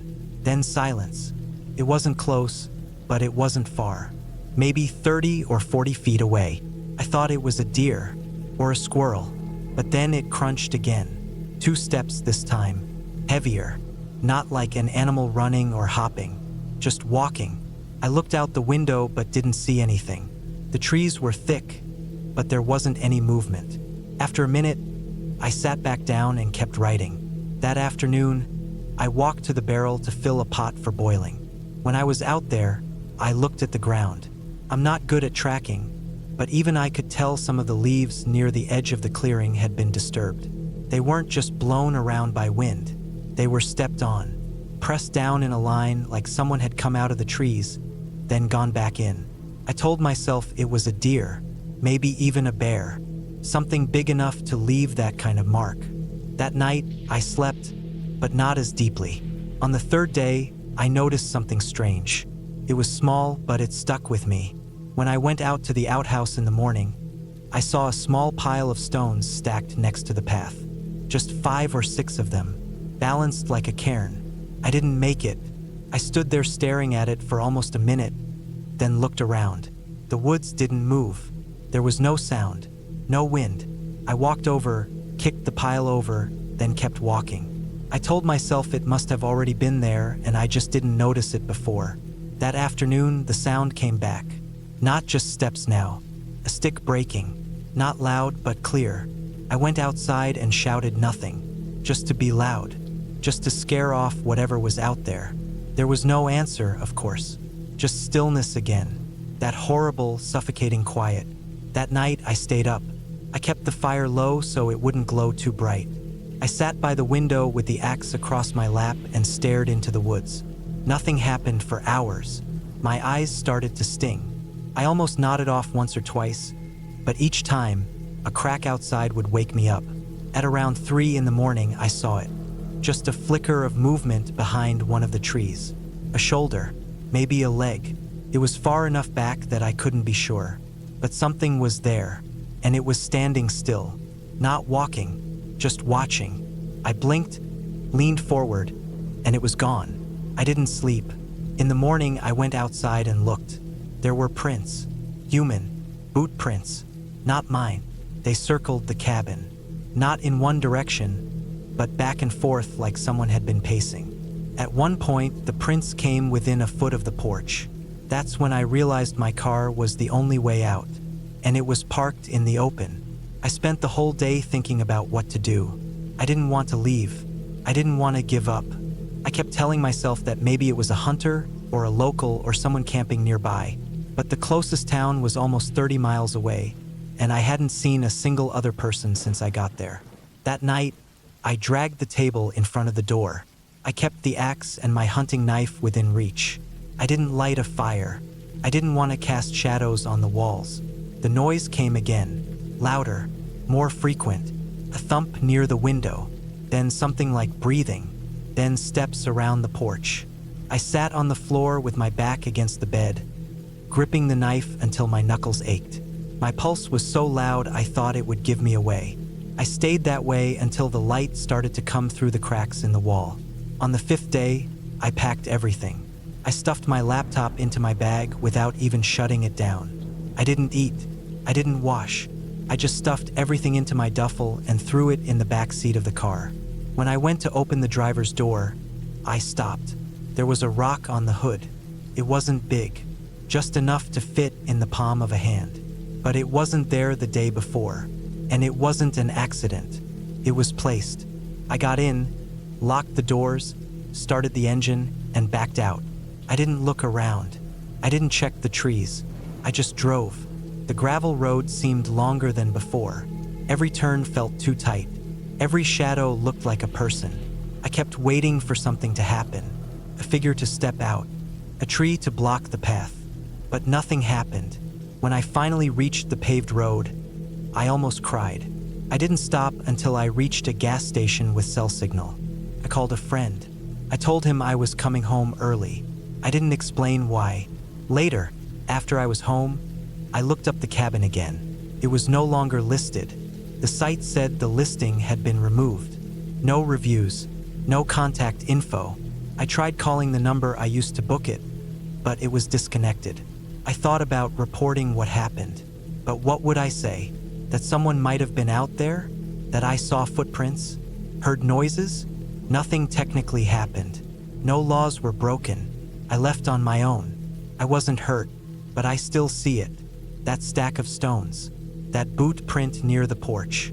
That figure behind the tree. I don't think they meant to hurt me.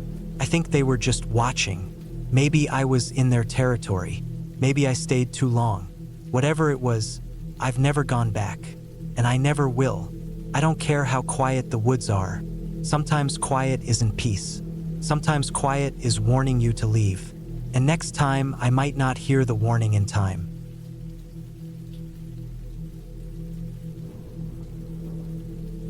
I had no reason to go out that far into the woods. That's the part that still gets to me. I wasn't some kind of backcountry expert or nature enthusiast. I didn't grow up fishing or camping.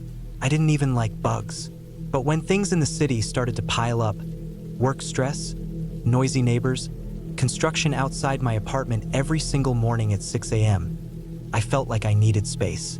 Not a hotel, not a resort. Space, just quiet. That's why I rented a cabin way up in the mountains of northern Idaho. I found it online through a simple listing site. No reviews, no fancy photos, just a couple of grainy shots showing a small wooden cabin with a gravel driveway, trees on every side, and some dated furniture.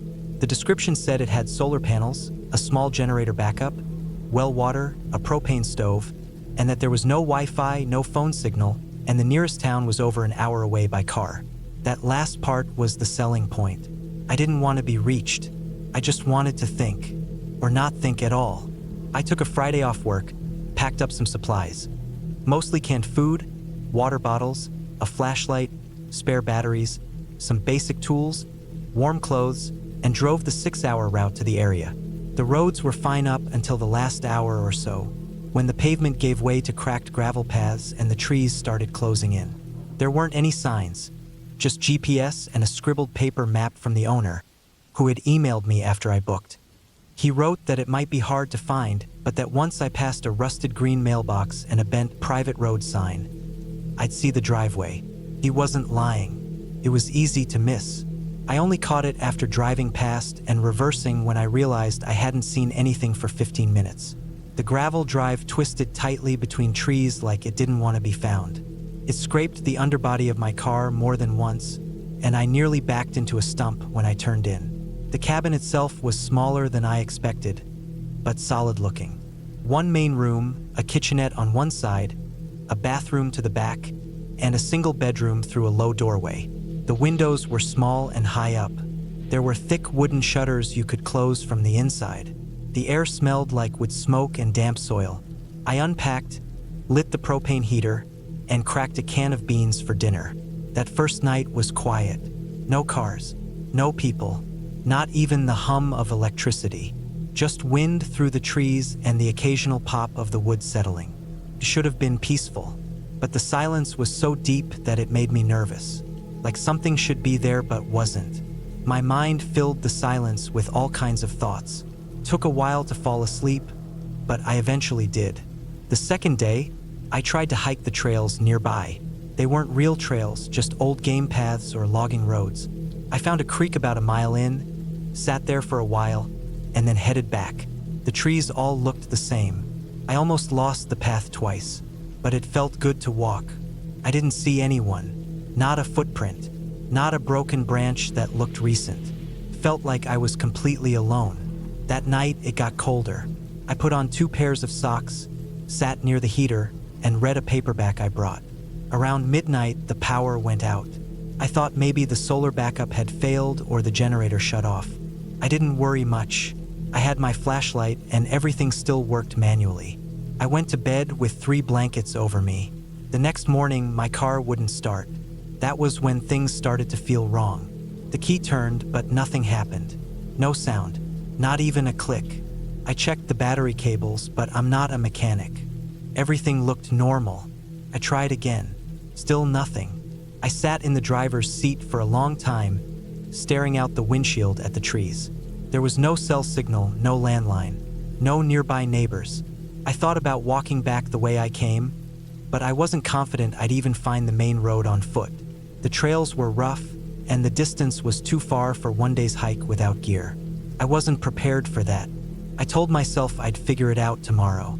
I had enough food. I could wait one more day.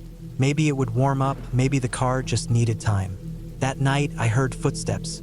Not inside, outside, in the gravel, crunching slowly. The kind of careful walking someone does when they don't want to be heard but can't help it. At first, I thought it was an animal, a deer or maybe something bigger. I sat up in bed and listened. My heart was hammering, but I stayed still. The sound moved past the cabin, toward the back, then stopped.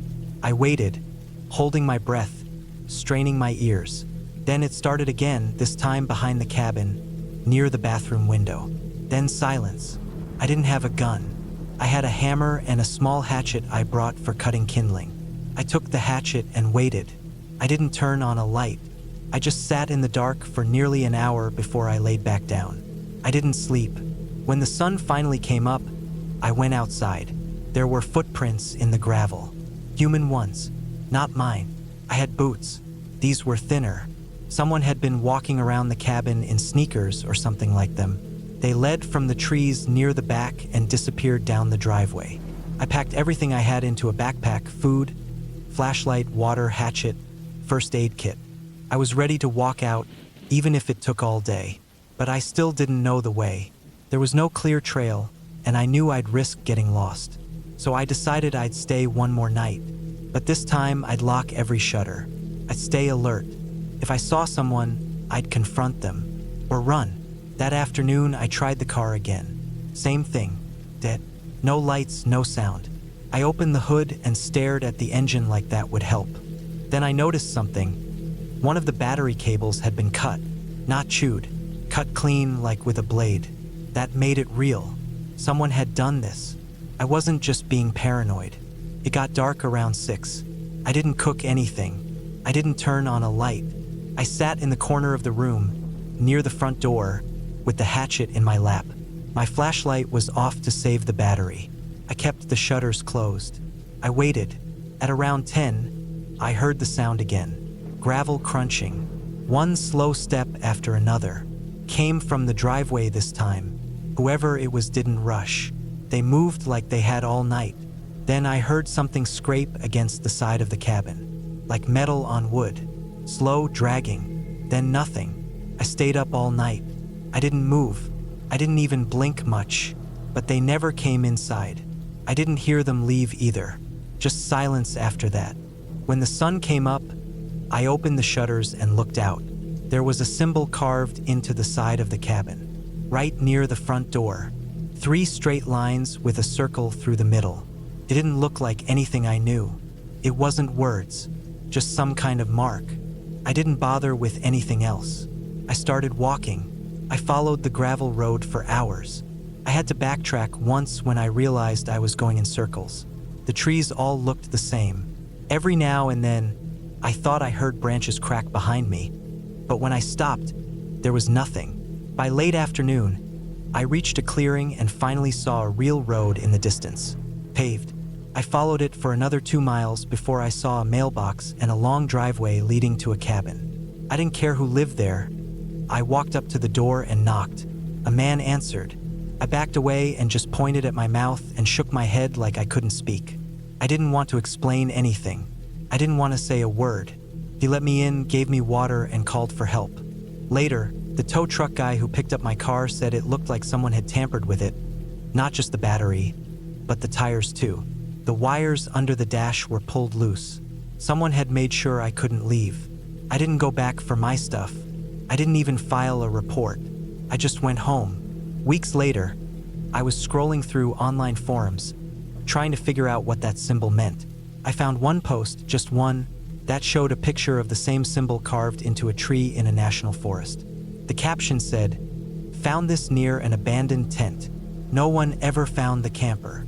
I don't know who was out there or what they wanted. But I know this. Someone had been watching me since the day I arrived. They waited until I couldn't leave. They made sure of it. And for whatever reason, they decided not to finish whatever they had planned. Maybe I moved too fast. Maybe they weren't ready. Maybe they just changed their mind. But I don't go into the woods anymore. I don't rent cabins. I don't even drive past rural areas if I can help it. Because someone's out there, and they don't need ghosts or monsters to be terrifying."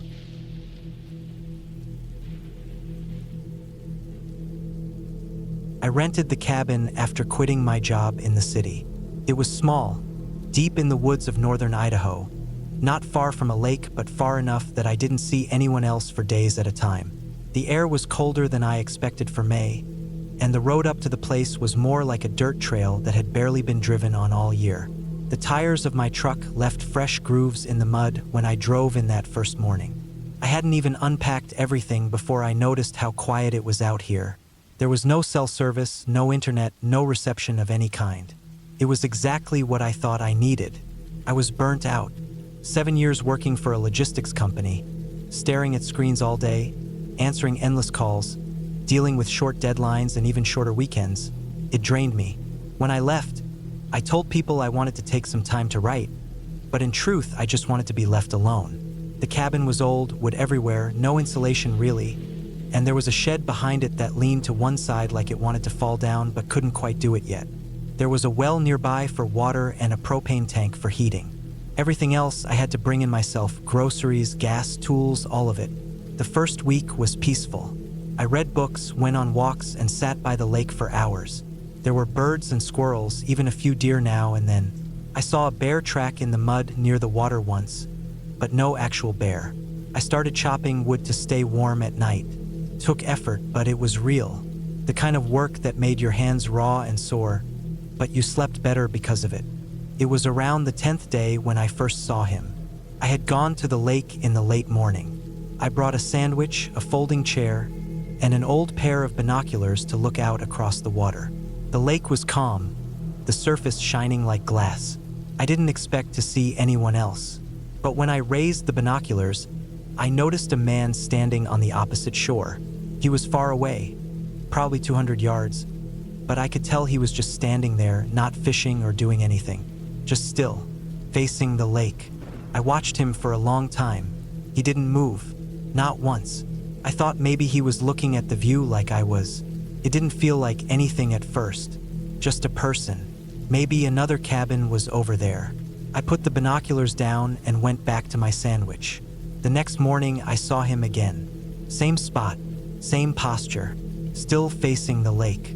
This time, I stayed longer, watched through the binoculars until the cold air made my hands numb. The man didn't move the whole time. That afternoon, I walked around the lake to get a better look. It took me about 40 minutes, going slowly, watching for any signs of another trail or cabin. But when I got to where I thought he had been, there was nothing. Just trees, brush, and wet ground. No footprints, no signs of anyone having stood there for hours. I stood in the same place and looked back across the lake. I could see where I had been sitting. My chair was still there. I didn't see him again for a few days after that. I stopped thinking about it. Figured it had been some hiker or fisherman who passed through. Then one night I woke up to a sound outside. It was past 1 a.m. No wind, no rain, just that deep forest silence. But there was something soft and wet, like heavy footsteps in the mud. I sat up in bed and stayed perfectly still. My heart was pounding before I even knew why. I didn't turn on a light, just sat and listened. The sound stopped after a minute or so. I didn't hear anything else after that. When morning came, I went outside with a flashlight even though it was already bright out. I checked around the cabin. On the side near the woods, I found what looked like boot prints. Not mine.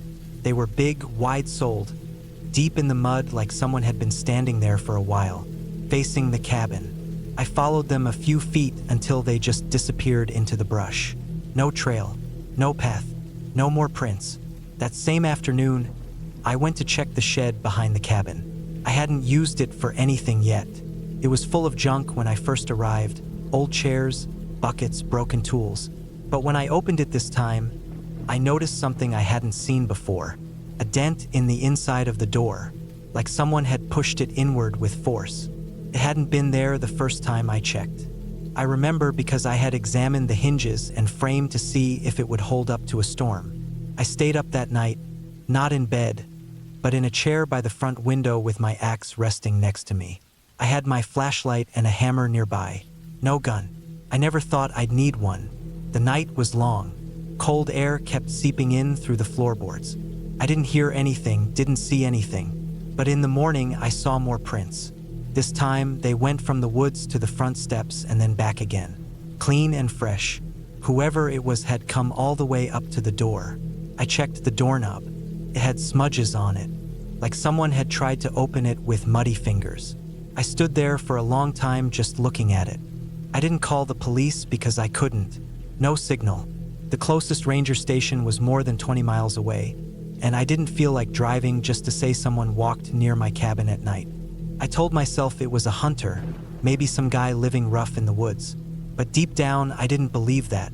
The man at the lake, the one I saw standing still for hours, I started to think it was the same person. The following nights were worse. I kept hearing things. Sometimes just the creaking of the deck, other times softer thumps like footsteps on the side of the house. I started sleeping during the day and staying up all night. I nailed a few boards across the windows just to feel better. I moved the small table in front of the front door. I set up makeshift traps using fishing line and tin cans so I'd hear if someone stepped on the porch. 2 nights later, I heard one of the cans clatter to the ground. I didn't turn on a light. I waited, axe in hand, frozen in place. I was shaking so bad I thought the handle would slip from my grip. I sat in the dark until the sun came up. When I opened the door in the morning, The can was lying halfway across the deck. The fishing line was broken. That day, I packed my things. I wanted to leave, but when I tried to start the truck, the engine wouldn't turn over. It wasn't the battery, the lights came on fine, it was something deeper. I checked under the hood and found the wires under the distributor cap had been cut. Clean, snipped like with a knife or pliers. Someone had done it while I was sleeping. I felt this tight pressure in my chest, like the air had gone thinner. I kept looking around, turning in circles. The woods were dead silent. I grabbed my gear and took the emergency radio from the shed. An old crank radio I hadn't even tested yet. I tried it, but all I got was static. I spent the next 2 days trying to repair the truck with whatever tools I had. I patched the wires with electrical tape, but it wasn't enough. I even tried flagging down someone by walking to the dirt road with a piece of tarp tied to a long branch, waving it like a flag. But no one came. The road stayed empty. And then came the night I saw him up close. It was around midnight. I was trying to sleep for a change, telling myself I needed rest to think straight. But then I heard the shed door creak. It had that slow, groaning sound, unmistakable. I sat up, grabbed the axe again, and stood near the window. The moon was out, bright enough to see the clearing around the cabin. I waited. I saw a shadow move near the shed. He stepped into view a few seconds later.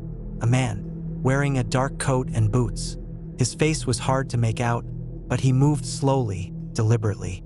He walked halfway toward the cabin, then stopped and stood still, just like at the lake. I stayed perfectly quiet. I didn't even breathe. I watched him for over an hour. He never moved, just stood facing the cabin. Then, just like that, he turned and walked back into the trees. I stayed up the rest of the night, my knees shaking so bad I couldn't stand for long. When dawn came, I finally opened the door. The footprints were there, same as before, but this time I followed them deeper. I walked into the woods for almost an hour trying to trace them, but eventually, like before, they disappeared. No trail, no sign of where he came from or where he went. That day, I wrote a note, just a few words on a piece of cardboard, and nailed it to a tree by the road. Help. Stranded. Dangerous man. Cabin 3 miles in. I hoped maybe someone would come through and see it. By the 5th week, I had barely any food left. I had been rationing everything, but now I was down to canned beans and rice. I kept the axe by my side at all times. I even started locking myself in the cabin with ropes tied from the doorknobs to heavy furniture. I don't know if it would have helped, but it made me feel less helpless. On the last night, everything changed. I woke up to the smell of smoke. Not a fire inside, but like wood burning outside. I opened the window just a crack and saw it. A small fire near the edge of the woods. Controlled fire. Someone had built it. The man was sitting next to it. For the first time, he wasn't standing. He had something in his lap. I couldn't tell what it was, but he kept looking down at it, back and forth, like he was working on something. I didn't know what to do. If I ran, he'd see me. If I waited, I didn't.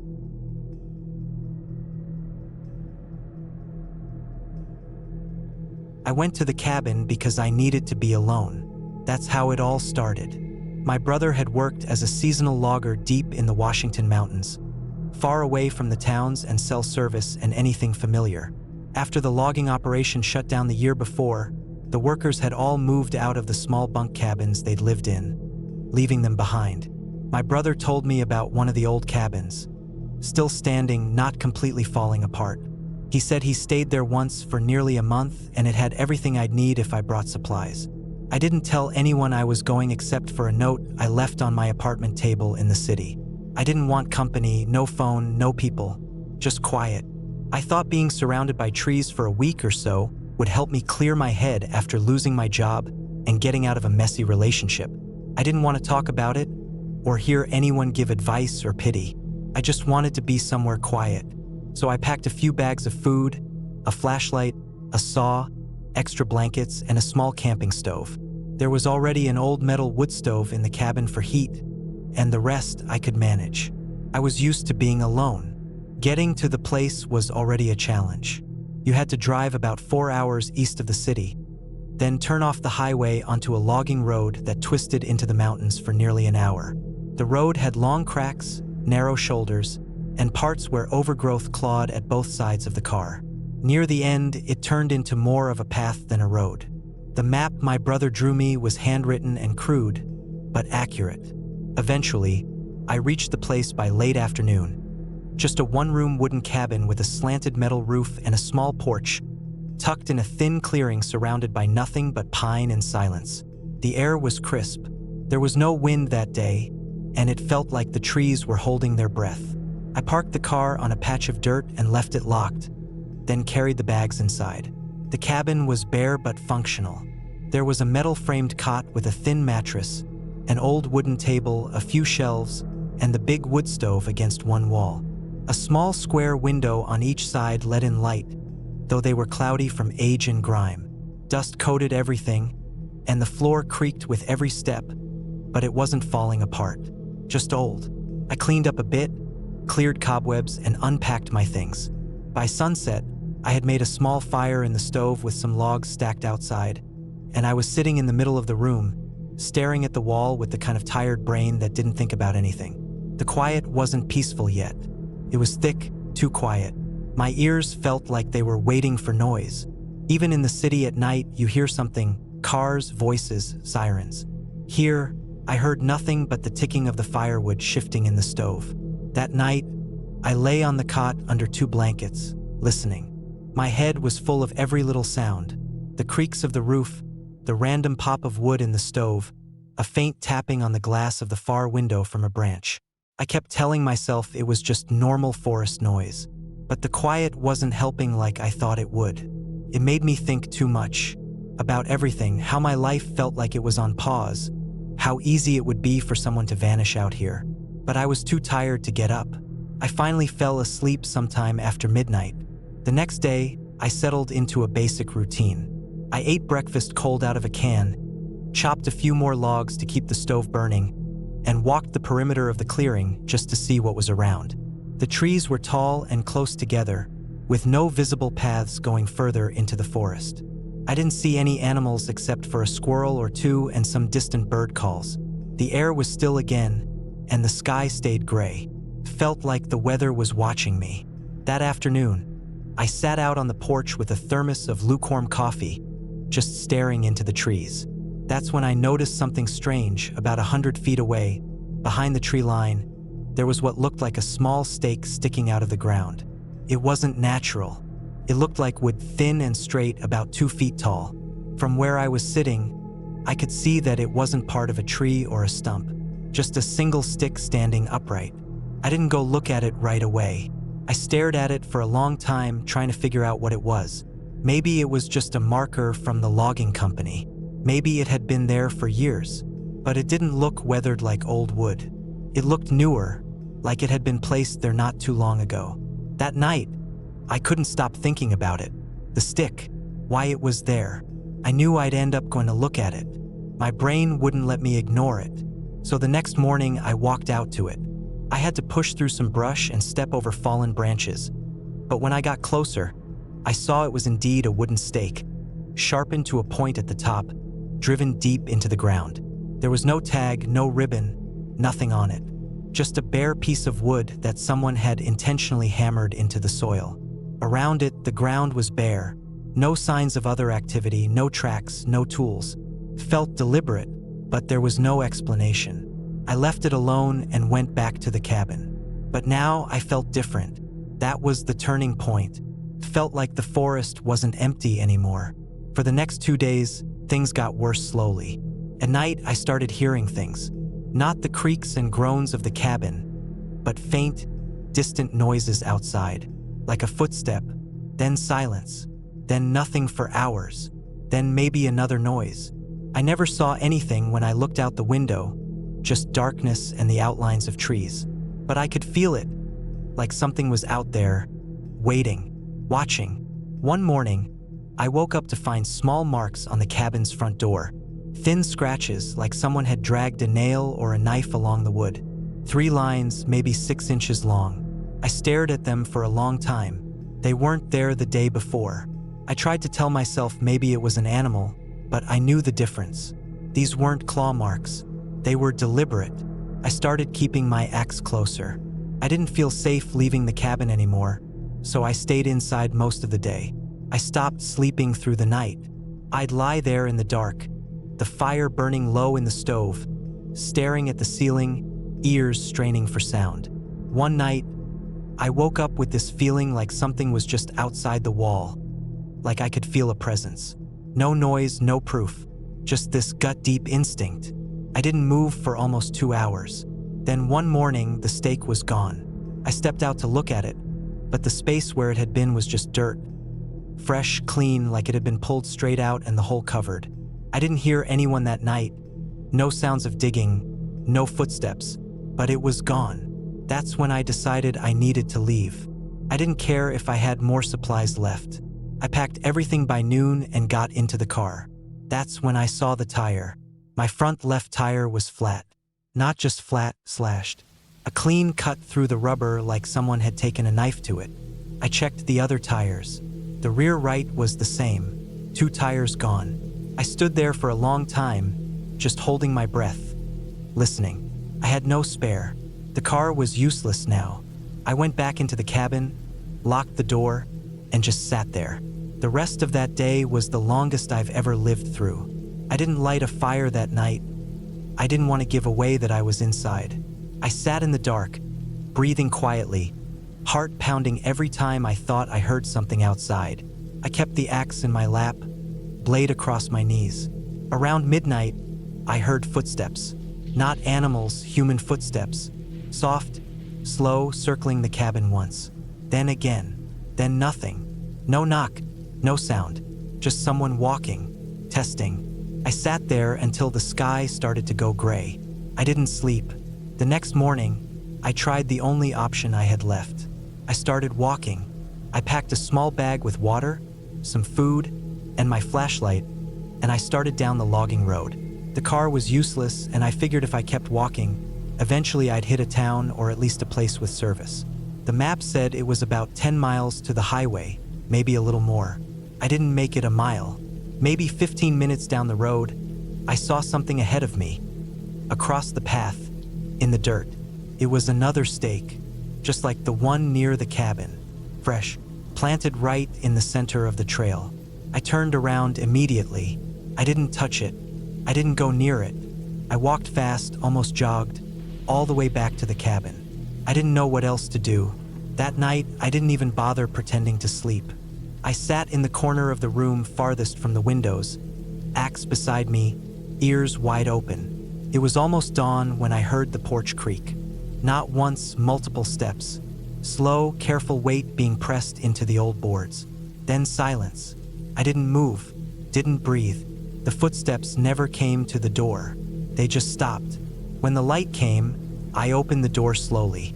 There, on the porch, was a third stake, driven into the wood right in front of the door. Like a message. I snapped. I grabbed the axe and the bag and started walking into the woods. Not toward the road, but directly in the opposite direction, just crashing through trees, not following any trail. I didn't care if I got lost.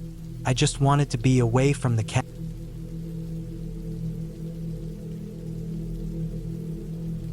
I had been working non-stop for almost 2 years without a proper break. No real vacations, no days off longer than a weekend. Just the same routine: wake up, sit in front of my computer, finish whatever task had piled up, eat some quick food, go to bed, repeat. It was draining me slowly, and even though I thought I was handling it well, I wasn't. I hadn't noticed how badly I was burning out until I started waking up with headaches and falling asleep in the middle of the day. My eyes hurt all the time. My back was always stiff. My heart raced even when I sat still. That's when a friend of mine told me about his uncle's cabin. He wasn't using it and said I could stay there for free for a couple of weeks if I wanted. It was about a 3-hour drive out of the city and deep into the forested hills of the northern region. He said there was no phone signal and no internet, but the place had power and water. It was simple, quiet, and isolated. That's what I needed. I packed light, a couple changes of clothes, some dry food, my sleeping bag, basic toiletries, and a flashlight. I brought a cooler with a little bit of meat and fruit, and a battery-powered lantern too, just in case the power went out. I also took a notebook and some pens. I thought I'd maybe write a bit, or at least clear my head. I didn't bring my laptop. That was intentional. I wanted to really disconnect. The drive was long but smooth. The last hour took me off the highway and onto narrow, winding roads through thick woods. I followed the directions my friend gave me, watching closely for the small dirt path that led to the cabin. I nearly missed it. There was no sign, just a faint opening in the trees and a small wooden post that looked like it had once held a mailbox. The dirt road was rough. My car bounced and rumbled over stones and roots, and I kept worrying about my tires. Eventually, after about 15 minutes of slow driving, I reached the clearing. The cabin sat in the middle of it, tucked into the trees on all sides. It was simple, wooden, a little weathered, but not in bad shape. It looked like something someone had built by hand decades ago. There was a short porch with a bench, a single door, and 2 windows. Behind the cabin, the trees stretched endlessly in every direction. I couldn't see any other buildings or signs of life. I parked my car near the edge of the clearing, got out, and stretched my legs. The air was crisp and cool, filled with the scent of pine and damp earth. Felt good to breathe deeply. I walked up to the cabin and unlocked the door with the key I'd been given. Creaked a little as I pushed it open. Inside, it was small but clean. 1 main room with a wooden table and 2 chairs.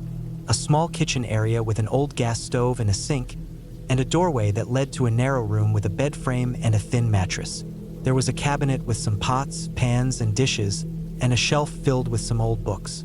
A wood-burning stove sat near the wall opposite the kitchen. A few cords of chopped wood were stacked neatly in a rack beside it. There was a bathroom too, cramped, but it had a toilet and a shower. Everything smelled faintly like cedar and dust. I spent the first few hours settling in. I unpacked, stored my food, made sure the stove worked, and checked that the lights turned on. I read a bit and sat on the porch as the sun went down. That night, I slept hard. The silence was deeper than anything I'd experienced before. No sirens, no cars, not even the low hum of appliances. Just wind in the trees and the occasional sound of something small moving through the underbrush. I didn't mind. Felt natural. The first few days passed quietly. I walked around the woods a bit, though I never strayed far from the cabin. The trees were dense, and it would have been easy to get lost. I ate simply beans, eggs, rice, dried fruit. I spent time writing in my notebook and sketching the view from the porch. I started feeling like I could finally breathe again. My thoughts slowed down. I didn't feel so tense anymore. I slept well and woke up early. It was around the 5th day that I noticed something strange. I'd gone out early that morning to collect some firewood from the pile behind the cabin. It was still cold, and I planned to light the stove to warm up the place before breakfast.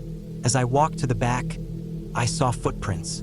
At first, I thought they were mine, but I paused and looked closer. These prints were fresher, clearer. They hadn't been there the day before.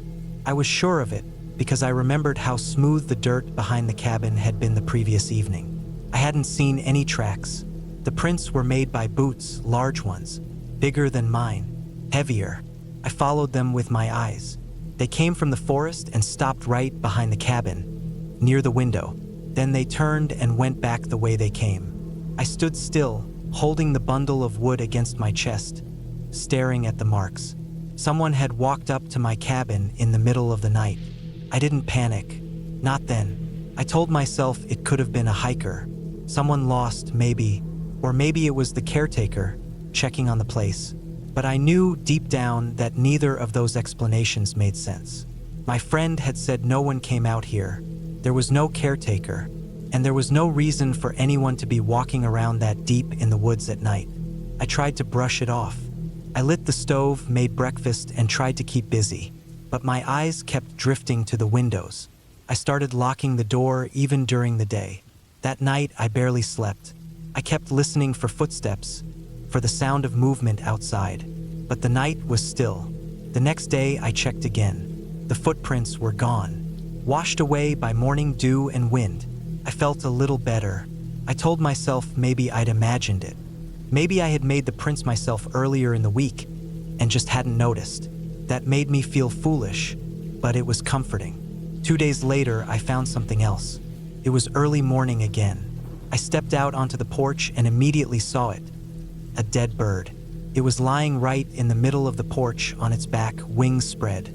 It hadn't been there the night before. Its neck was twisted unnaturally, and its body was still intact. No blood, no signs of animal attack. Just dead. Just placed there. That shook me. Animals die in the woods, sure, but birds don't just drop dead on porches in perfect condition. Not like that. I stared at it for a long time. I didn't touch it. I went back inside, locked the door, and didn't go out for the rest of the day. I didn't eat much. I kept the lights on all night. The next morning, the bird was gone. That made it worse. I hadn't moved it. Wind wouldn't have carried it off. It was too still the night before. Something or someone had taken it. I walked around the cabin, scanning the ground, the trees, the edges of the clearing. I didn't see anyone, but I felt something, like I wasn't alone. I started staying inside most of the time. I blocked the windows with the extra blankets I found in the closet. I kept a kitchen knife near my bed. I didn't sleep well. I kept hearing sounds, small, faint, but deliberate. Soft crunches on the dirt, the creak of the porch. Once, I thought I heard breathing outside the window. One morning, I woke up and found scratches on the back door. Long, deep, uneven. Not animal scratches. They were at shoulder height and wide apart, like they'd been made with fingers. I stared at them for a long time. I felt sick. I thought about leaving, but I kept hesitating. The cabin was hours from any town, and the dirt road was narrow and easy to miss. I was afraid whoever or whatever was out there might try something if I drove off in the middle of the night. I decided to wait for daylight. Then I'd leave. But I made the mistake of staying one more night. That night, everything felt worse, heavier. The air was colder, and the wind kept hitting the windows. I barely moved. I just sat on the edge of the bed with the knife in my hand, staring at the door. Around 2 a.m., I heard it. The sound of someone walking slowly on the porch. Each step heavy, deliberate. Then silence. I sat frozen. I didn't move. I barely breathed. Then came the knock. A single knock on the door. Not loud, not fast. Just one knock. Then nothing. I waited. For how long, I don't know. I didn't go near the door. I didn't look out the window. I just sat there with the knife in my hand until morning. When daylight finally came, I grabbed my stuff and left. I didn't bother eating. I shoved everything into my bag, locked the door behind me, and ran to my car. The drive out felt endless. I kept checking my mirrors. I kept thinking I saw movement in the trees. When I finally got back to town, I drove straight to a friend's place. I didn't go home. I didn't talk about it right away. I just said I needed a place to stay for a few days. Eventually, I told them everything. They believed me, or at least didn't try to explain it away. I never went back to that cabin. I didn't ask my friend about it. I didn't want to know anything else. I don't know who was out there. I don't know what they wanted. I don't think they ever left the woods. But I left, and I'm never going back.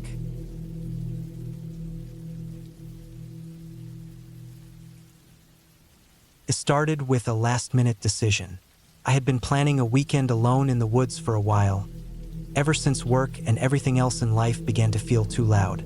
I wasn't going far, just a 3-hour drive from the city to a place my cousin once told me about, a small off-grid hunting cabin he used a few years back.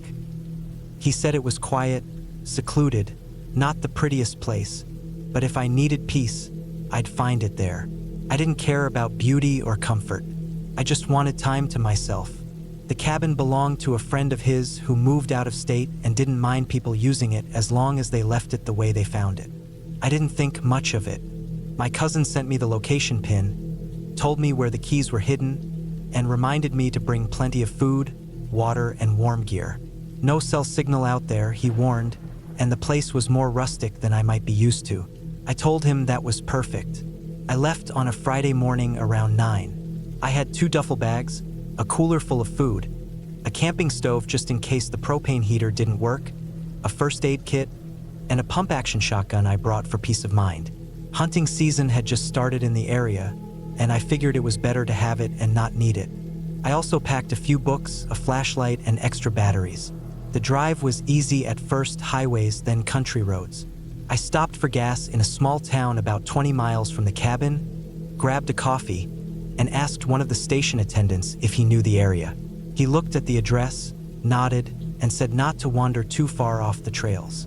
People got lost in those woods all the time, especially city folk. I smiled, said I wasn't planning to hike, and went on my way.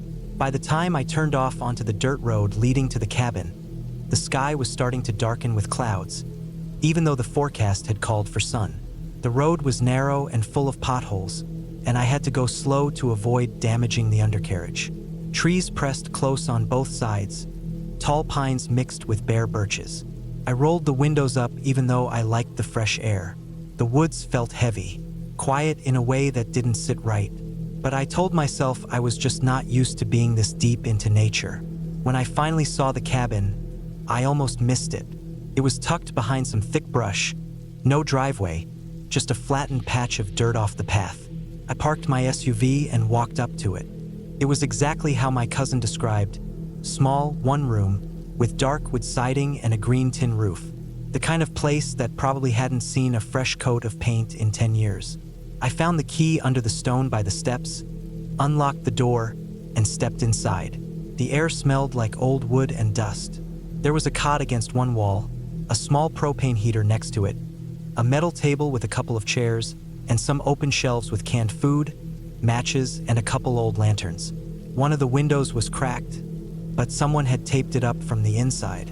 The place was rough, but it felt safe enough. It felt like being removed from the world. I unloaded my stuff, set up the food on the shelves, and tested the heater.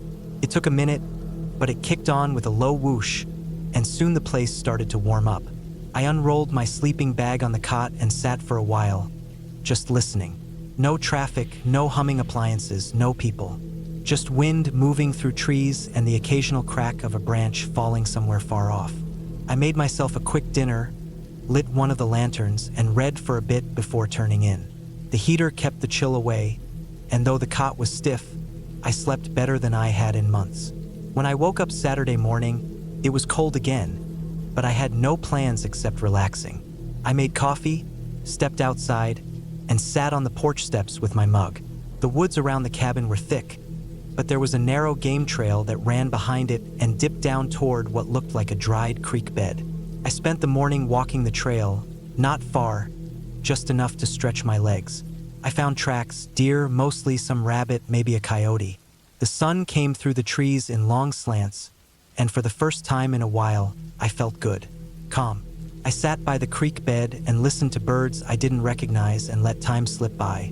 Around noon, I went back, made lunch, and spent the afternoon reading. At one point, I thought I heard voices in the distance, men shouting, but I couldn't be sure. The wind carried sounds strangely out there. Could have been hunters, could have been animals, could have been nothing. I didn't think much of it. That night, I heard something closer. I was half asleep when I heard movement outside. Not animals, not wind. It was slow, heavy steps on dirt. I sat up, heart pounding, listening. Then it stopped. I stayed still for maybe half an hour, shotgun across my lap, ears straining. But nothing else happened. I finally laid back down and tried to tell myself it was a deer, maybe a moose, something big but harmless. The next morning, I checked around the cabin. There were boot prints in the soft dirt by the window. Not mine. Bigger, heavier. I measured one with my boot, at least 2 sizes larger. They led around the side of the cabin, circled the back, then vanished into the woods. My stomach tightened. I didn't want to jump to conclusions, but someone had been out there, watching, listening. Maybe just a hunter who got curious, maybe someone passing through. But why walk right up to the cabin in the dark? I thought about packing up and leaving, but I told myself I was overreacting. It was public land.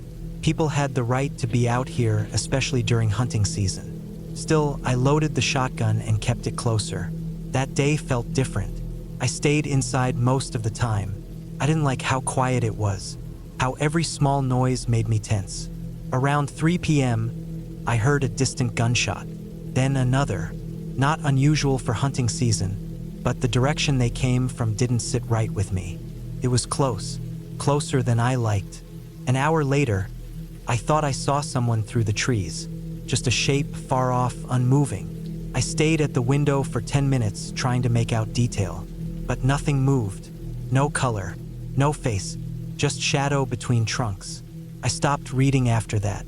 I didn't even eat dinner. I just sat with the shotgun across my lap and waited for night to come. It did, and with it, more sounds. Footsteps again. 2 sets this time. Slower, cautious. One stopped near the front, one near the back. I turned off the lantern, sat still. The heater clicked softly, barely loud enough to cover the sound of one of them brushing against the siding. They didn't knock, didn't speak, just stood there. Then, after what felt like forever, they left. I didn't sleep. I kept the shotgun ready and every light off. When dawn came, I opened the door slowly, stepped out, and scanned the trees. No one in sight, but more footprints, clearer this time. 2 different boots, same direction as before, circling the cabin, stopping at the windows, then gone into the woods again. I decided I was done. I didn't care how peaceful it was supposed to be. Something about this felt wrong. I packed fast, loaded the SUV, and did one last walk around. As I was about to leave, I found something I hadn't seen before. Tied to a low branch about 30 feet from the cabin was a strip of orange flagging tape. Fresh, new, not weathered like the trail markers I'd seen earlier. It was tied in a way hunters use to mark areas, maybe a tree stand or a bait spot, but it was close, too close, and facing the cabin, like someone had marked this spot for watching. I got in the SUV, locked the doors, and started driving. The road felt longer this time. Trees leaned in tighter. I kept checking the rearview mirror, expecting to see someone step out behind me. But nothing, just trees and silence. I made it back to the highway by late morning. I didn't stop until I was 2 hours away, back in cell range. I called my cousin and told him what happened.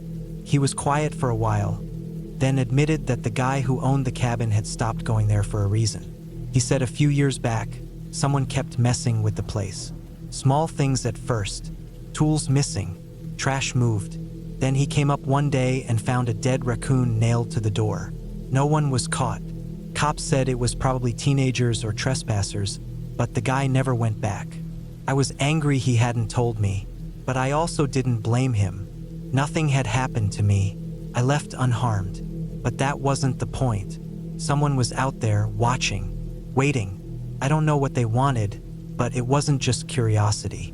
I never went back. I still have the shotgun, and sometimes I check satellite maps of that area, wondering if I'd see anything. I never do, just trees, same cabin, same creek bed. But I think about those nights often.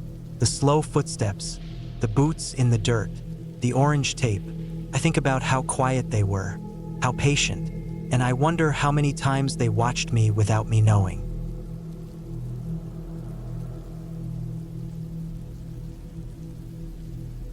I had been needing a break from everything. The past few months had been too loud, too chaotic, and I felt like I had been running on fumes.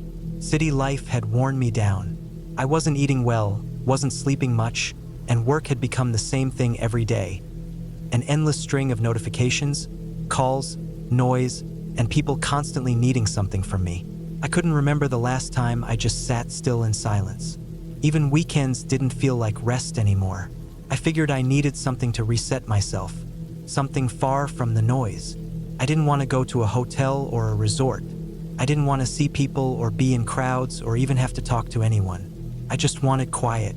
I started looking online for cabins to rent, but not the popular ones near ski towns or lakes. Something more remote. I spent a few nights scrolling through listing sites, going deeper and deeper into listings that had no reviews, no amenities, and barely any photos. Eventually, I found one. It was listed as a hunting cabin deep in the woods of northern Montana. The description was short and vague. It said the place had a bed, a stove, and solar power. No Wi-Fi, no service, no neighbors. Just a cabin about 6 miles down an unmarked dirt road. The owner had added a note that said, Not for people who need luxury or convenience. That was exactly what I wanted. I didn't need anything fancy, just a place where nobody would bother me. I booked it for 2 weeks. The owner gave me GPS coordinates and instructions through email. He also sent a warning. Once I got off the main road, I shouldn't expect anyone to come by. There was no cell signal, and if I got stuck or needed help, I was on my own. He wasn't being rude about it, just realistic. He said most people don't realize how remote it really is until they get out there. I told him that was the point. I took 2 weeks off work and drove up from Idaho. It was a long drive, around 12 hours. The last part, after I left the main highway, was just trees and gravel roads. I lost service about an hour before I got to the cabin. The directions had me turn at an old wooden sign that had fallen over. I almost missed it. After that, it was a narrow trail that barely looked like a road. Trees closed in around me, and there were no tire marks. No signs of other people at all. I arrived late in the afternoon. The cabin was small, 1 story, wooden, with a metal roof that had started rusting in places. There was a small clearing around it, maybe 50 feet across, and then nothing but forest. The door creaked when I opened it. Inside, it was even more basic than I expected. A small wooden table, a cot with a thin mattress, a shelf with some canned food, a wood stove, and a small sink that seemed to be hooked up to a rainwater collection system outside. No fridge, no lights, just a few battery lanterns and candles. There was an outhouse a little ways behind the cabin. It was exactly what I needed. The first night was quiet. I lit a candle, made some tea with the bottled water I brought, and sat by the window, looking into the woods. It was strange how loud the silence was. I could hear the wind moving through the trees and the occasional creak from the cabin's walls, but nothing else. No traffic, no voices, no humming appliances, just stillness. I went to bed early that night and slept better than I had in months. The next few days were peaceful. I read books I brought, hiked a little around the area, took naps, and wrote in a journal. I started to feel my stress fade away. I didn't look at my phone once. I didn't even bring my laptop. I stopped thinking about emails or deadlines or anything from back home. Every morning I woke up to the sounds of birds and wind. Every night I fell asleep in complete darkness. But on the 4th day, things started to feel different. It began with little things. The first thing I noticed was the birds. I realized halfway through the morning that I hadn't heard a single bird call all day. Not one. No rustling in the trees either. Just silence. It struck me as odd because up until then, the forest had been full of sound. Woodpeckers, jays, squirrels, things moving in the underbrush. But on that day, it was like everything had stopped. The forest felt like it was holding its breath. I brushed it off. Maybe it was the weather. The sky was gray, and the air felt heavy. I figured a storm might be coming. That night, I had trouble sleeping. I kept thinking I was hearing things outside. Faint cracking sounds, like twigs snapping. Not fast or frantic like an animal, just slow and irregular. I got up a few times to check, shining my flashlight through the window, but I didn't see anything. It could have been the wind, or a raccoon, or maybe just the wood in the cabin settling. I tried to convince myself that was all it was. The next morning, I went outside to walk around the cabin. That's when I saw something that stopped me cold. There were boot prints in the dirt. Human boot prints. They were faint but fresh. They came from the direction of the woods and led up to the front of the cabin, then around the side. I followed them, heart pounding. They stopped at the back wall, right underneath the small window that looked into the room where I slept. Then they went back the way they came, back into the trees. I stood there for a long time, just staring. I tried to think of an explanation. Maybe the owner had come by, but there was no car and no sign that anyone had been up the road. Maybe they were old prints, but they looked sharp, not faded, and it had rained lightly 2 nights earlier. These were made after that. Someone had walked right up to the cabin, looked into my window, and left without knocking or saying anything. I started to feel a slow, steady unease crawl through me. This was not like being afraid of the dark or jumping at shadows. This was heavier, sharper. I knew I was completely alone out here. No signal, no neighbors, and someone had walked up to the cabin without me hearing them. I stayed inside the rest of the day. I kept the lantern close and the axe I had used for chopping firewood next to the door. I didn't sleep well that night either. I kept waking up, listening for footsteps. I don't know if it was paranoia or if I really heard something move past the wall once around 3 a.m. I didn't look. I couldn't make myself move. The next morning, I checked again for footprints. There were more now, not just in the dirt, but lighter ones in the grass, circling the cabin again. Someone had come back. Again. I didn't understand what they wanted. If it was someone passing through, they would have knocked or left a note. If it was a hiker or a hunter, they wouldn't keep circling the place silently. This felt intentional, like someone was watching, measuring. I packed some food and a water bottle in my bag and decided to hike in the opposite direction of the road. I just wanted to scout the area, see if I could find any signs of someone camping nearby. I walked for a couple miles, marking trees with orange tape I had brought so I wouldn't get lost. I didn't see anything, no tents, no gear, no garbage, nothing. But when I came back, I noticed something that made my stomach turn. There was a small piece of tape tied around a branch near the cabin. The same kind I was using, except I hadn't put that one there. It wasn't one of mine. I stayed locked inside the rest of the day. That night, I didn't light a candle. I sat in the dark with the axe in my hand and waited, heart beating so hard it felt like I was vibrating. Around midnight, I heard it again. Footsteps, crunching in the leaves. Slow, deliberate. They came closer, then stopped. Silence. Then I heard the faintest sound of breathing. I wasn't imagining it. It was close, right on the other side of the wall. I didn't move. I didn't look. I just waited. Eventually, the sound faded away. The footsteps moved off. I didn't sleep. The next morning, I made a decision. I packed all my things into the car and left.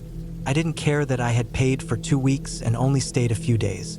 I didn't even check the GPS. I drove until I hit pavement. Then I kept driving. I made it to a small gas station 4 hours later, found signal, and called the owner from the parking lot. He didn't answer. I left a voicemail saying someone had been near the cabin. He never called back. I went home and tried to move on. 2 weeks later, I was scrolling the news and saw an article buried in the local section for that part of Montana. A hunter had found what looked like an old, hidden camp deep in the woods, far from any trails. Inside were pieces of clothing, worn gear, some food wrappers, and a few photographs. The article didn't go into detail, but it said police were investigating and weren't ruling out foul play. The camp was less than 5 miles from where the cabin had been. I never went back to the woods again.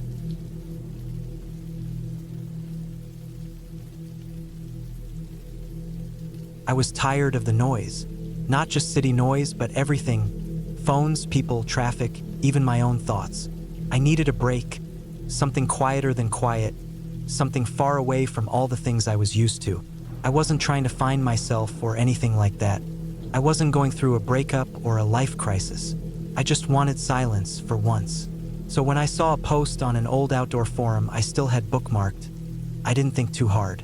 The post was titled Cabin for Rent. 3 weeks, no neighbors, total seclusion, off-grid. There weren't a lot of pictures, just one of a wooden cabin sitting in a clearing, a bit overgrown, trees in every direction. No power lines, no road in sight. The person said they'd give directions after I sent payment. It sounded sketchy, but it also sounded like exactly what I wanted. I wired the money to a guy named Mark L. Got an email back with a rough map drawn in what looked like MS Paint and a short set of directions. The cabin was supposed to be in upstate Washington, just near the border of Idaho, tucked away behind some logging trails that weren't used anymore. I packed light, canned food, a small gas stove, a good flashlight, my hiking boots, my pocket knife, a couple books, and some old notebooks I hadn't written in for years. I brought water too, enough to last me 2 weeks if I was careful.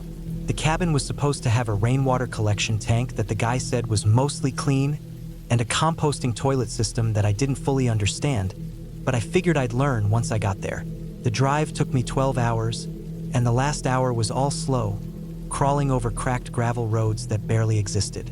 I had to stop twice to move branches off the path. I passed one rusted-out truck half swallowed by weeds and didn't see a single person. I started to wonder if the map was even real, or if I'd been tricked. But then, just when I was about to turn around, the trees opened up into a clearing, and there it was, the cabin. It looked smaller than in the photo. One story, maybe 20 feet across at most. It sat low to the ground, with a thin wooden porch and a roof that sagged slightly in the middle. The wood was grayed and dry, probably hadn't been treated in years. The windows had shutters but no curtains. The front door had a little screen over it that rattled when the wind blew. Felt forgotten but not abandoned. Someone had been here before, maybe years ago, maybe weeks ago. It was hard to tell. I parked on the edge of the clearing, killed the engine and just listened. There was nothing. No bugs. No birds. No planes overhead. Just air. I'd never heard anything like it. I got out, stretched, grabbed my bag, and walked up to the door. It wasn't locked. The inside smelled like dust and old pine, but it was clean enough. One room, a cot in the corner, a small table, a chair, some old shelves with a few broken tools on them. There was a hatch in the floor that I guessed led to a root cellar, though I didn't open it at first. The rainwater tank was behind the cabin, half full. The composting toilet was a little box-shaped outhouse about 10 feet behind that, surrounded by trees. It was exactly what I needed. The first 2 days were perfect. I sat in the chair, read, made coffee, watched the trees. At night, I lit a few candles and wrote in my notebook. I didn't use my phone. I left it in the car, turned off. I didn't want anything from outside following me in. It was the third night when I first felt like something was off. I had been sitting outside, watching the sunset fade through the trees, and I noticed that the woods were too still. I hadn't heard birds since I got there, which I had chalked up to the season or altitude. But there were no rustling sounds either, no deer, no squirrels, not even insects, just silence. Then I noticed something else. I always left the shutters on the east side of the cabin open during the day to let light in, and I remembered clearly that I had closed them before making dinner. But when I stepped back inside that night, the shutter in the far corner was wide open again. I told myself I must have forgotten, that maybe I got distracted or thought I had closed it when I hadn't. Still, I locked the door that night not because I was scared, but because it suddenly felt stupid not to. That night, around 2 or 3 in the morning, I woke up suddenly, not to a noise, but to the absence of one. The wind had stopped completely. The trees weren't moving. My candle had burned out hours before, and I was lying in total darkness. Then I heard it, a creak, not from the floor but from the roof. It wasn't loud, just enough to make my ears perk up. Then another one, would bending slightly, slowly, as if someone was walking across the roof very carefully. I didn't move. I barely breathed. I told myself it could be an animal, a raccoon, maybe a fox, maybe even a branch shifting under the wind. But I remembered there was no wind, and I hadn't seen a single animal since I got there. The sound didn't continue. After a few minutes, everything was still again. I lay there until morning, not sleeping, just staring into the dark, listening. The next day, I climbed up to check the roof. There were no clear footprints, but the wood was covered in needles and thin patches of moss. In 2 places, the moss had been disturbed, scraped clean in small, vague lines, like something had brushed them aside. I didn't know what to make of it. I started checking the shutters twice a day, making sure they stayed shut. I also started noticing little things. My pocket knife was in a different place on the table than where I'd left it. A water bottle I knew was full was now only half. The pages in my notebook had been riffled through.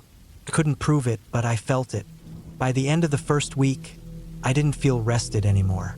I felt watched. Not all the time, only at night and only when I was inside. When I stood on the porch, everything seemed normal. But once I shut that door behind me, something shifted, like the air was thicker. I tried sleeping during the day and staying up at night. That helped for a bit. I sat with my flashlight in my lap, listening. Nothing happened. No footsteps. No cracks. But I kept catching myself glancing at the windows, expecting to see something move in the dark. It was a few nights later when I finally saw something. I had the flashlight off, just sitting in the dark, listening. The window next to the table was cracked open an inch to let in air, and that's when I saw movement. Fast and low, just outside the edge of the glass. I snapped the flashlight on and ran to the window. Nothing. I opened it fully, shined the light out. Just trees. But there, in the dirt below the window, was a footprint. Not a boot. A bare foot. Human. Wide, long, with clear toe marks. It was pressed deep into the dirt, like whoever made it had been standing there for a long time. I packed up my gear that night. I shoved everything I could into my backpack and decided I'd leave at first light. The gas tank in my car was still half full. I could make it to town. But in the morning, my car was gone. I stood there, frozen, looking at the patch of flattened grass where it had been. No tire marks. No drag marks. Just gone. I walked to the edge of the clearing, thinking maybe I'd parked it in a different spot. I circled twice. Nothing. That's when I realized the trees looked different. The path I had come in on, the narrow logging trail, was gone. Not overgrown. Not covered. Gone. Like it had never existed. I didn't panic, not at first. I thought maybe I was turned around. I tried walking straight in the direction I knew the trail had come from. But after an hour, I came right back to the clearing. I tried again, this time marking trees with a knife every few feet. I walked in a wide arc. 3 hours later, I found myself at the outhouse behind the cabin. No sounds. No animals. No signs of life. I stayed inside that night, not lighting a candle, not moving. I heard the creak again, this time from the front porch. Then a slow step, then another. I held my breath. Something was outside, standing on the porch, not moving. I waited like that for what felt like hours. Then, just before dawn, I heard it walk away, one step at a time down the steps into the trees. When I opened the door that morning, I saw a single object sitting in the center of the porch. It was my car keys. I didn't even think. I grabbed them and ran into the woods. I didn't care if I had to walk for days. I was done. I didn't bring my bag. I didn't bring food. I didn't look back. Took me 2 days to find a dirt road. Another half day to flag down a passing truck. The police didn't believe me. They thought I had some kind of breakdown. Said I'd imagined the whole thing. They went to the coordinates I gave them and found nothing. No cabin. No clearing. No sign anyone had ever lived there. They ran the wire transfer. No record of it. No one named Mark L. had ever posted on the forum I mentioned. The post was gone. They let me go after a few hours. Said I was lucky to be alive. That was 3 months ago. I still don't sleep through the night. I moved to a small apartment in the middle of the city. I keep the TV on. I keep the lights on. I keep the windows closed. Sometimes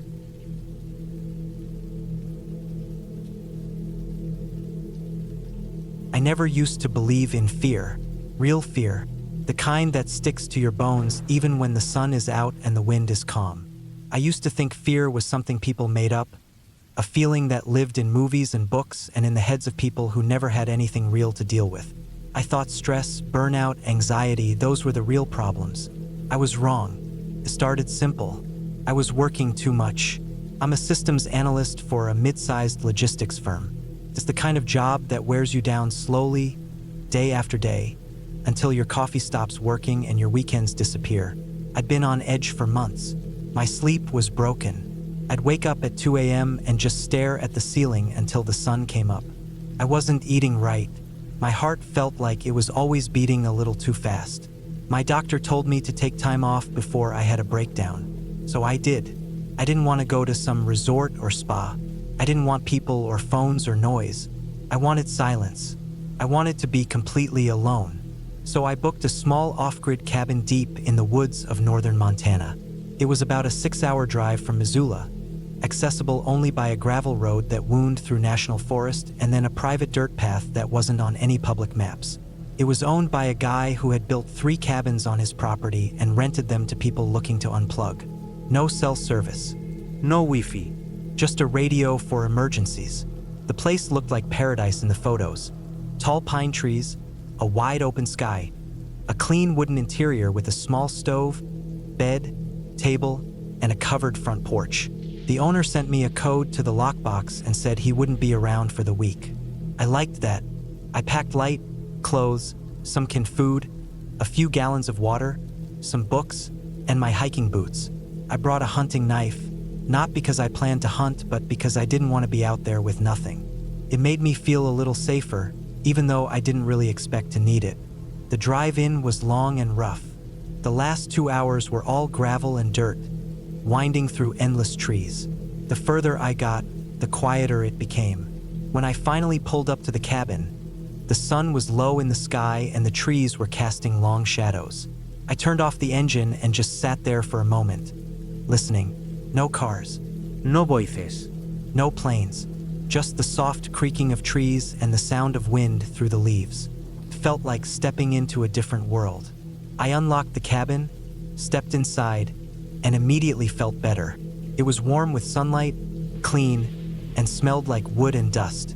I put my stuff down, unpacked, and sat on the front porch with a can of beans and a bottle of water. I didn't realize how much I had been needing this. That first night was peaceful. I built a small fire in the fire pit out front, sat under the stars, and didn't think about emails or spreadsheets or deadlines. When it got cold, I went inside, locked the door, and got into bed. I slept through the night without waking up once. It was the first time in months that had happened. The next 2 days were more of the same. I took walks through the woods near the cabin, always careful to stay within sight of the landmarks I noted. Fallen logs, patches of wildflowers, a crooked tree that looked like it had been twisted by lightning. I read a book on the porch, cooked simple meals, and spent a lot of time doing absolutely nothing. It wasn't until the third night that something started to feel wrong. It was just after midnight. I had been lying in bed, half asleep, when I heard something outside, a crunch, a very clear, very deliberate crunch, like a footstep on dry leaves. I sat up slowly. My heart was already pounding. I listened, holding my breath. Then another crunch, closer this time. The cabin had no curtains, just open windows with screens. I slid out of bed, moved slowly to the window, and looked out into the trees. It was pitch black except for the pale light of the moon filtering down through the branches. I couldn't see anything. I told myself it was probably an animal, a deer maybe, or a bear. But it didn't sound like that. The steps were slow, spaced out, like someone walking quietly, carefully. I didn't sleep much that night. I sat in the chair near the window, knife in my lap, listening. Every once in a while, I'd think I heard something again. A faint shift of branches, a rustle of leaves, but it was never clear. Eventually, I must have drifted off, because I woke up with the knife still in my hand and the sun already up. The next day, I told myself I was being paranoid. My brain was still wired from work. I'd been too used to city noise, and now my mind was inventing threats to fill the silence. But even so, I didn't enjoy my walk that day. I kept looking over my shoulder. I couldn't shake the feeling that I wasn't alone. That night, it happened again. This time, it was louder. Not just a single footstep, but several, moving from behind the cabin toward the front. I was already awake when it started. I got out of bed quickly and moved to the door. I didn't turn on the lights. I didn't want whoever it was to see me clearly from outside. I stood there for several minutes, barely breathing. Then I heard it. 3 knocks, not on the door, on the wall, the outer wall just beside the front window. 3 slow, spaced out knocks. I didn't move. I didn't blink. I didn't think. I just stood there, knife in hand, waiting. Then nothing. No more footsteps. No more sounds. I stayed awake until the sky started to turn blue. When the sun rose, I opened the door slowly and stepped out onto the porch. There was nothing there. I walked around the side of the cabin. The ground was a mix of pine needles and packed dirt, but I found something that made my stomach turn. A footprint. A human footprint. It was faint, but it was there. Toes, heel, arch barefoot. And not mine. I didn't go on a walk that day. I stayed close to the cabin, kept the knife on me at all times, and double-checked every door and window. That night, I stacked 2 chairs in front of the door, even though it locked. At around 1 a.m., I heard something again. This time, It was the unmistakable sound of someone walking slowly across the wooden porch. I sat frozen in the bed, holding my knife, listening as the steps reached the door. The handle rattled, gently, as if someone was testing it. Then silence. Then the sound of retreating footsteps. I waited for hours, staring at the door. The next morning, I found another footprint. This one was clearer. It was pressed into the soft dirt near the porch steps. Bigger than the last one. Still barefoot. I started packing my things. I had planned to stay a full week. I left on the morning of the 5th day. But the story doesn't end there. As I was walking back to my car, which was parked about 300 yards away in a clearing near the old dirt road, I saw something in the trees. At first I thought it was a trick of the light, but then I saw it move. A figure, standing perfectly still between two trees, maybe 30 yards from the trail. I stopped walking. The figure didn't move, just stood there, watching me. I turned and kept walking. I didn't run. I didn't look back. I got in my car, started it, and drove until I hit the nearest paved road. I never contacted the cabin owner. I didn't leave a review. I didn't report it. I didn't want to deal with the follow-up. Weeks later, when I finally felt okay enough to talk about it, I told a friend what happened. He told me about something called feral people. People who live deep in national forests, off-grid, completely wild. I don't know if that's what I saw. I don't know if it was one person or more. All I know is that it wasn't an animal, and they weren't trying to hurt me. They were watching, just watching. For how long, I don't know. But I think they would have kept watching if I had stayed. Maybe they were waiting for something. Maybe they were trying to figure out if I was alone. Maybe they wanted to see how long I'd last before I noticed. Or maybe they were just enjoying the show. I haven't been back to the woods since. I still have the knife.